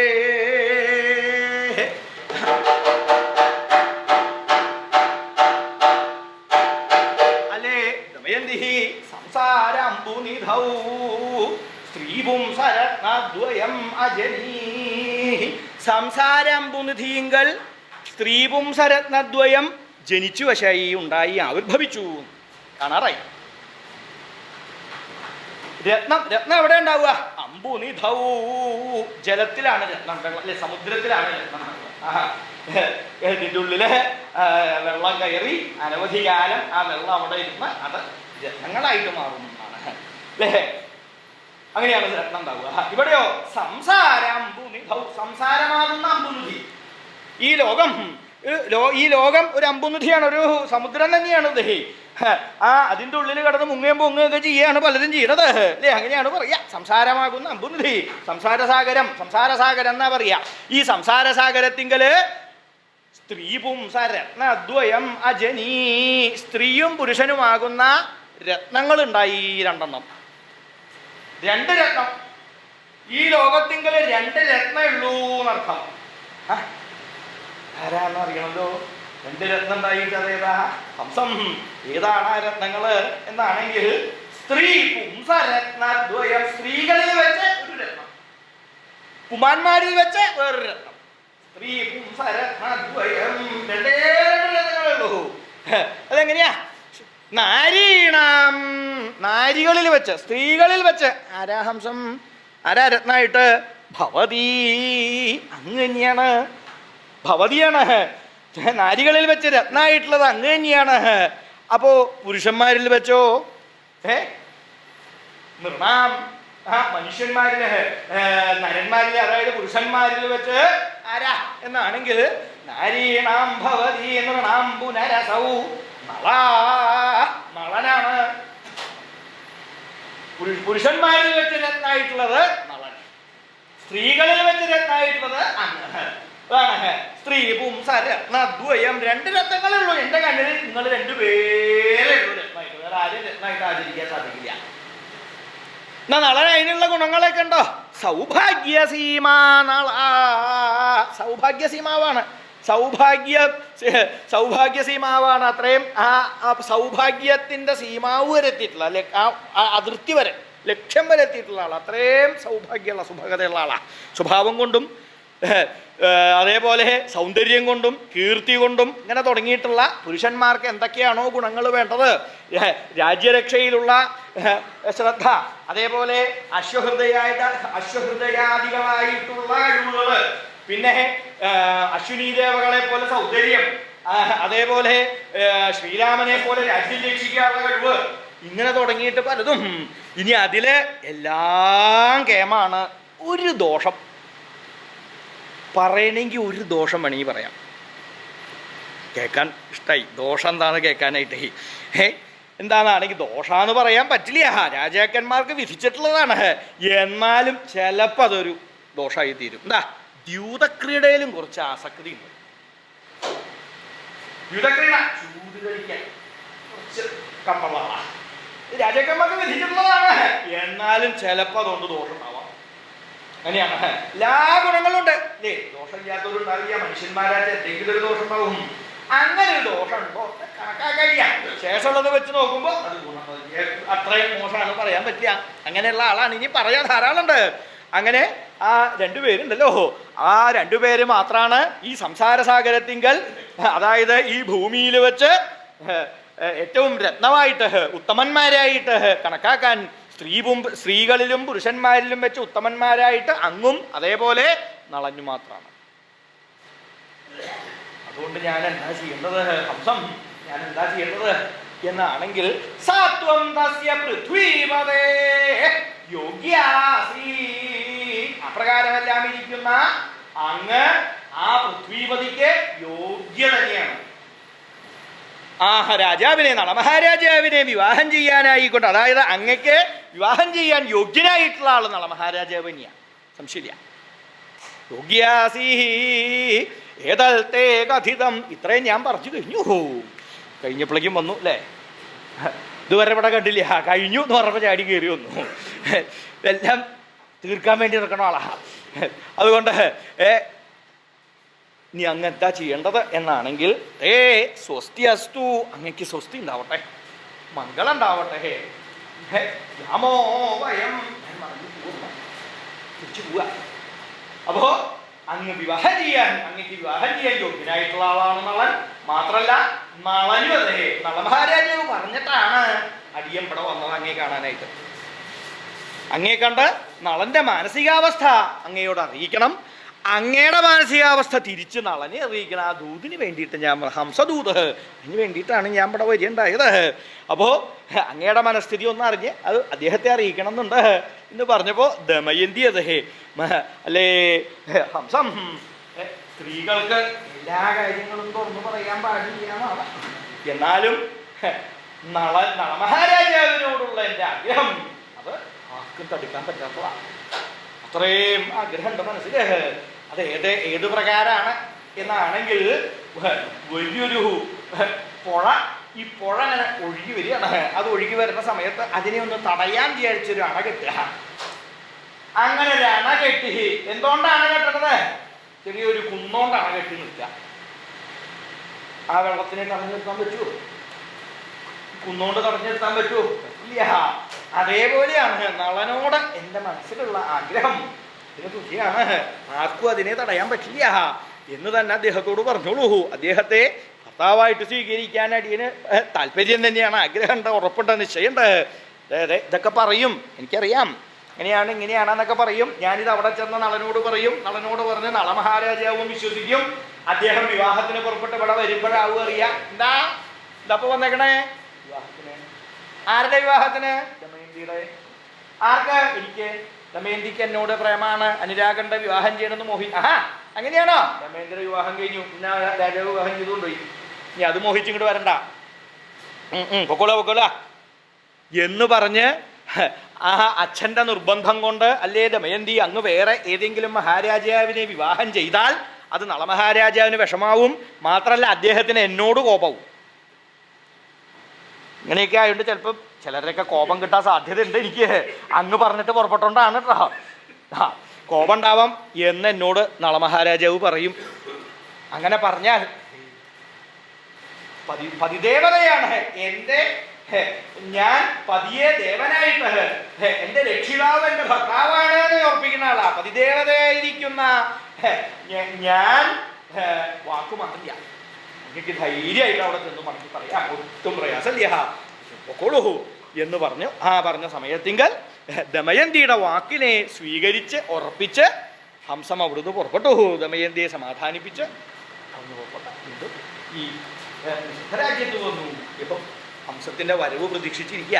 പോയിട്ട് കാണാമല്ലോ, ചെയ്യാന്നൊക്കെ പറഞ്ഞാൽ ആ വഴിക്ക് ഇങ്ങോട്ട് പറന്നു പോയാൽ പറഞ്ഞത് ചെയ്തോളണമെന്നൊന്നുമില്ലല്ലോ. ഏറ്റിട്ട് ഞാനുണ്ട് ചെയ്യാം സമാധാനിപ്പിച്ച് അവന് ആ വഴിക്ക് അങ്ങോട്ട് പോകും. അങ്ങനെയാണോ ആവോ? കാണാനില്ല, കുറച്ച് നേരമായി പോയിട്ട്. അങ്ങനെ കുറച്ചു നേരം കാത്തിരിക്കണു, അത് കുറച്ച് നേരം നോക്കണു. അങ്ങനെ കാത്തുകൊണ്ടിരിക്കുമ്പോഴാണ് ഹംസം മടങ്ങി വന്ന് ഹംസം എന്തായി പോയിട്ട് ദമയന്തിയെ കാണാൻ പറ്റിയോ? എൻ്റെ കാര്യങ്ങളൊക്കെ ദമയന്തിയോട് പറയാൻ സാധിച്ചുവോ ഹംസം? അപ്പോൾ എല്ലാ കാര്യങ്ങളും പറഞ്ഞിട്ട് പരിഗണിക്കണ്ട. അത്രയും ദമയന്തിക്ക് അങ്ങയോടും അങ്ങക്ക് എപ്രകാരമാണോ ദമയന്തിയോട് സ്നേഹമുള്ളത് അതിനേക്കാളും കൂടുതലാണെന്ന്, അങ്ങയോട് അനുഭവിക്കണേക്കാൾ കൂടുതലാണ് ദമയന്തിയോട് അനുഭവിക്കണേ. അതുകൊണ്ട് ഒട്ടും പരിഭ്രമിക്കണ്ട. അതിൻ്റെ ഒരു സമയം വരുന്ന കാലത്തിങ്കൽ അങ്ങ് യുദ്ധം കഴിച്ചോളൂ, അല്ലെ സന്നദ്ധനായിട്ട് ഇരുന്നോളൂ. ഞാൻ വേണ്ട പോലെ ഉത്സാഹിച്ചിട്ടുണ്ട്, നല്ലോണം പരിശ്രമിച്ചിട്ടുണ്ട്. ഞാൻ പരിശ്രമിച്ചുകൊണ്ട് മാത്രം പോരാ, അങ്ങും പരിശ്രമിക്കണം. അങ്ങനെയാണല്ലോ. ഇനി പരിശ്രമിച്ചാൽ മാത്രം പോരാ മഹാരാജാവ്, ദൈവാധീനം ഉണ്ടാവണം. അതെങ്ങനെയാ ദൈവാധീനം എങ്ങനെയാ ഉണ്ടാവേണ്ടത്? എനിക്ക് പ്രാർത്ഥിക്കാനേ പറ്റുള്ളൂ. എങ്ങനെയാണ് ദൈവാധീനം ഉണ്ടാവുന്നത്? നല്ലോണം പ്രാർത്ഥിക്കാം. എങ്ങനെ വേണം പ്രാർത്ഥിക്കാൻ? ആരെ വേണം പ്രാർത്ഥിക്കാൻ എന്നാണെങ്കിൽ അഹീനാം മാലികാം ബിഭ്രൽ തഥാ പീതാംബരം വപൂ ഉമാപതിരമേശ്ച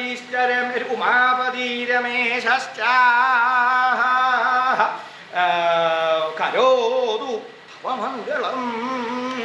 അങ്ങക്ക് തവ മംഗളം കരോതു. അങ്ങ് ഇത്രയൊക്കെ പ്രയത്നിച്ചാലും ആ മംഗളം ആവട്ടെ, കാര്യങ്ങളൊക്കെ ശുഭാവണ്ടേ, സഹിച്ചു പുറപ്പെടണ്ടല്ലേ. എന്തൊക്കെ മോഹങ്ങളുണ്ട്, അത് വേണം, ഇങ്ങനെ വേണം, ഇങ്ങനെ വേണം. ശുഭാവണമെങ്കിൽ എന്ത് വേണം? ഈശ്വരാനുഗ്രഹം തന്നെ വേണം. അല്ലാണ്ട് യാതൊരു മനുഷ്യൻ പ്രയത്നിച്ചാലും ശുഭാവണ്ടേ, ഈശ്വരാനുഗ്രഹം വേണം. ആരെ അങ്ങേ അനുഗ്രഹിക്കുക? ഉമാപതി രമേശ്ച. ഇവർ രണ്ടുപേരും, അവരെ രണ്ടുപേരെയും ഉപാസിക്കുക. എന്നെ പറ്റുള്ളൂ. ഉമാപതി ഭഗവാൻ ശ്രീപരമേശ്വരൻ, രമേശ്ച രമയുടെ ഈശൻ ഭഗവാൻ ശ്രീനാരായണൻ. രണ്ടുപേരും ഉപാസിക്കുക. ഉപാസിച്ചാൽ തന്നെ നടക്കുള്ളൂ. ഇവരെങ്ങനെയുള്ളവരാ? ഇവർ രണ്ടുപേർക്ക് എന്താ കേമത്ത്? എന്താ ഒരാളുടെ കേമത്ത്? എന്താ? അഹീനാം മാലികാം ബിഭ്രൽ. ഒരാളുടെ കേമത്ത എന്താ? അഹീനാം മാലികാം ബിഭ്രത്താണ്. അഹികളുടെ മാല ഇട്ടിട്ടുള്ള ആള്, ഇതാണ് ഒരു കേമത്തം. മറ്റേ ആളുടെയോ തഥാ പീതാംബരം വപു. ഒരാളുടെ കഴുത്തിലാണ്, മറ്റയാളുടെ താഴെയാണ്. ഇത്ര വ്യത്യാസം. പീതാംബരധാരിയായിട്ടുള്ള ആള്. മറ്റേ ആള് സർപ്പങ്ങളെ ധരിച്ചിട്ടുള്ള ആള്. അങ്ങനെയുള്ള ഇവരെ രണ്ടുപേരെയും ഉപസിച്ചുള്ളൂ മഹാരാജാവ്. എന്നാൽ തവ മംഗളം കരോതു. ഇവർ രണ്ടുപേരും ഭൂപേന്ദ്ര മഹാരാജാവ്, അങ്ങക്ക് ഇവർ രണ്ടുപേരും മംഗളത്തെ പ്രദാനം ചെയ്യും. നല്ലോണം പ്രാർത്ഥിക്കുക, പ്രയത്നിക്കുക. എന്നാൽ ഇങ്ങനെ ഹംസം പറഞ്ഞു ഇല്ലേ? എന്താ അങ്ങനെ പറയാൻ കാരണം? ഉമാപതി രമേശ്ച. ഇവർ രണ്ടുപേരിലും കേമത്തെ ആലോചിക്കുക. ഉമാപതി എന്നാ പറഞ്ഞത്. എന്താ ഉമാപതി എന്ന്? ഉമയുടെ പതി. ഉമയുടെ പതിയാണ് മഹേശൻ അല്ലേ? ഉമ എങ്ങനെയാ മഹേശന്റെ പത്നിയായത്? മഹേശൻ മോഹിച്ചിട്ടല്ല, ഉമ മോഹിച്ച് മഹേശനെ പതിയായി സ്വീകരിച്ചതാണ്. അതുപോലെ രമേശ്ച, അതും അതെ, രമയുടെ പതി ലക്ഷ്മീപതി. ലക്ഷ്മി അതെ, ഭഗവാൻ ശ്രീനാരായണനാണ് തന്റെ ഭർത്താവ് എന്ന് അങ്ങോട്ട് മോഹിച്ച്. അതുപോലെ തന്നെയാണ് മഹാരാജാവ് ദമയന്തി അങ്ങ് ഭർത്താവായിട്ട് കിട്ടണമെന്ന് മോഹിച്ചാട്ടിരിക്കുക. അപ്പോ ഈ രണ്ട് ഈശ്വരന്മാർക്കും എങ്ങനെയാണോ ആ ഭാര്യമാരെ ലഭിച്ചത്, അപ്രകാരം അങ്ങക്കും കിട്ടട്ടെ. അതാ. പിന്നെയോ ഇങ്ങനെ എങ്ങനെ സാധിക്കുന്നു? ഒരാളുടെ എങ്ങനെയാ സർപ്പങ്ങളെ കഴുത്തിലിട്ട് നടക്കുക. സർപ്പങ്ങളെ കഴുത്തിലിട്ട് നടക്കുന്ന ആളെ ഭർത്താവായിട്ട് സ്വീകരിക്കാൻ തോന്നുന്നു ആർക്കെങ്കിലും? ഏതെങ്കിലും ഭാര്യയ്ക്ക് തോന്നുന്നു? കഴുത്തിൽ നിറച്ച് സർപ്പം, കഴുത്തിൽ മാത്രം, കഴുത്തിൽ, തലയില്, കയ്യും കാലും എല്ലാം ഇങ്ങനെ സർപ്പ. ഈ സർപ്പ ആഭരണമായിട്ടുള്ള ഒരാളുടെ അടുത്ത് എങ്ങനെ ഇരിക്കുക? അപ്പൊ എന്താ? ഭഗവതി മോഹിച്ച് വിവാഹം ചെയ്യുക അല്ലേ? ദേഹം മതി. കാരണം എന്താ? മുമ്പ് ദേഹ സതീശനായിരുന്നു, പിന്നെയാണ് ഉമാപതിയായി. അങ്ങനെയായി മാറിയത്. അപ്പൊ ആ ഒരു പൂർവജന്മ സിദ്ധി അതുണ്ട്. മറ്റേയാളോ പീതാംബരം, എപ്പോഴും മഞ്ഞ വസ്ത്രം ഉടുക്കുള്ളൂ. മഞ്ഞ മഞ്ഞ മഞ്ഞ മഞ്ഞ. സ്ത്രീകൾക്ക് അത് ഇഷ്ടമാവോ? സ്ത്രീകൾക്ക് ഇടയ്ക്കിടയ്ക്ക് തന്നെ വസ്ത്രം മാറണം. ആ വസ്ത്രം, ഈ വസ്ത്രം, ഇത് എത്ര കാലം ഇതിട്ടുണ്ട് കിടക്കുന്നത്, മാറ്റിക്കൂടെ? ഇതെങ്ങനെ ഈ വസ്ത്രം തന്നെ ധരിച്ച്? അങ്ങനെയുള്ള എപ്പോഴും മഞ്ഞ വസ്ത്രമേ കൊടുക്കുള്ളൂ. അങ്ങനെയുള്ള അപ്പോൾ അതായാലും എനിക്ക് സ്വീകാര്യ ഗ്രഹം തന്നെയായിട്ടാണ് ലക്ഷ്മി അങ്ങട് ചെന്ന് ആശ്രയിച്ചത് അല്ലേ? അപ്പോൾ അങ്ങനെയുള്ള അതാണ് ഉമാപതി രമേശ്ച. അവർ രണ്ടുപേരും അനുഗ്രഹിക്കട്ടെ. ഇവരുടെ അനുഗ്രഹം, രമേശ്ച അനുഗ്രഹം ഉണ്ടായാലേ നേരിയുള്ളൂ. അതുകൊണ്ട് ഇവർ രണ്ടുപേരുടെ അനുഗ്രഹം ഉണ്ടായാൽ മഹാരാജാവ് ആയിക്കോളും. അങ്ങ് സാമാന്യം പോലെ പ്രയത്നിക്കുക, ഈശ്വരാനുഗ്രഹം ഉണ്ടാവാനായിട്ട് ശ്രമിക്കുക. എന്തെങ്കിലും ലോപം ഉണ്ടെങ്കിൽ അത് ക്ഷമിക്കുക, അത്രേ പറയുള്ളൂ. അങ്ങേക്കൊക്കെ നന്നായി വരട്ടെ എന്ന് ആശംസിച്ചുകൊണ്ട് ആ ഹംസം പോവാനായിട്ട് കഴിഞ്ഞിട്ട് പോയാൽ പോരെ? കഴിഞ്ഞിട്ട് പോകാൻ പറ്റില്ല. എനിക്കും അവിടെ കുറച്ച് പേരുണ്ട്, എല്ലാവരും എൻ്റെ കൂടെ ഉണ്ട്. അപ്പൊ അവരുടെ അടുത്തേക്ക് എനിക്ക് ചെല്ലണം. നേരം വൈകിയാൽ ചുണ്ടിയെടുക്കും. അതുകൊണ്ട് വേഗം ഞാൻ അങ്ങോട്ട് മടങ്ങി പോട്ടെ, എല്ലാ കാര്യങ്ങളും ഭംഗിയാവട്ടെ എന്ന് ആശംസിച്ച് ആ ഹംസം തൻ്റെ ദൂത് പൂർത്തിയാക്കി സഫലമായി ആ നളനോട് ദമയന്തിയുടെ ഇംഗിതത്തെ, ദമയന്തിയുടെ മനസ്സിൽ നളനോടും പ്രേമുണ്ട് എന്നുള്ളത് അറിയിച്ചതിൻ്റെ ശേഷം ഇവർ രണ്ടുപേരും തമ്മിലുള്ള സംഗമത്തെ ഇവർ ആഗ്രഹിച്ചുകൊണ്ട് ഇങ്ങനെ ആശംസിച്ച് ബ്രഹ്മലോകത്തേക്ക് ഇങ്ങനെ ശ്രീപരമേശ്വരൻ്റെയും ശ്രീനാരായണൻ്റെയും ഭക്തനായിരിക്കുന്ന നളമഹാരാജാവ് അദ്ദേഹത്തിൻ്റെ ആഗ്രഹപ്രകാരം ഹംസം കുന്തിനപുരത്തിങ്കൽ ചെന്ന് ദമയന്തിയുടെ മനസ്സറിഞ്ഞ് തദ്വൃത്താന്തത്തെ നളനോടറിയിച്ചതിൻ്റെ ശേഷം നളൻ ആ ദമയന്തി സംഗമത്തെ പ്രതീക്ഷിച്ചുകൊണ്ട് ആയവിടെ വർത്തിച്ചത് പ്രകാരമെല്ലാം ഇരിക്കുന്ന ഭഗവാൻ ശ്രീനാരായണൻ ഉമാപതി രമേശോതു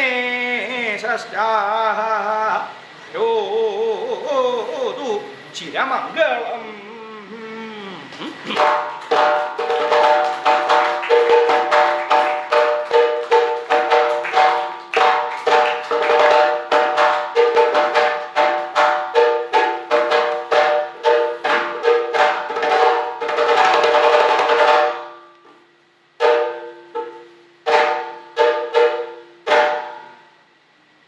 എല്ലാവർക്കും നമസ്കാരം.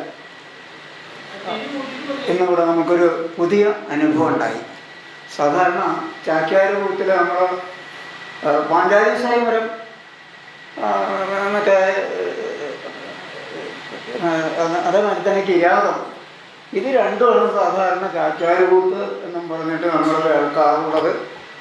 അതല്ലാതെ കണ്ട് സംവരണം കൂത്ത്, അതേമാതിരി തന്നെ മറ്റ് ഒരു 5-8 കൂത്തുകൾ ചാക്യാരകൂത്തിൻ്റെ രീതിയിലുള്ള ചാക്യാരകൂത്തിൽ അവതരിപ്പിക്കാവുന്ന പ്രബന്ധങ്ങളെ ആശ്രയിച്ച് ഉള്ളത്. ഇതിൽ ചിലർക്ക് കേട്ടിരിക്കും,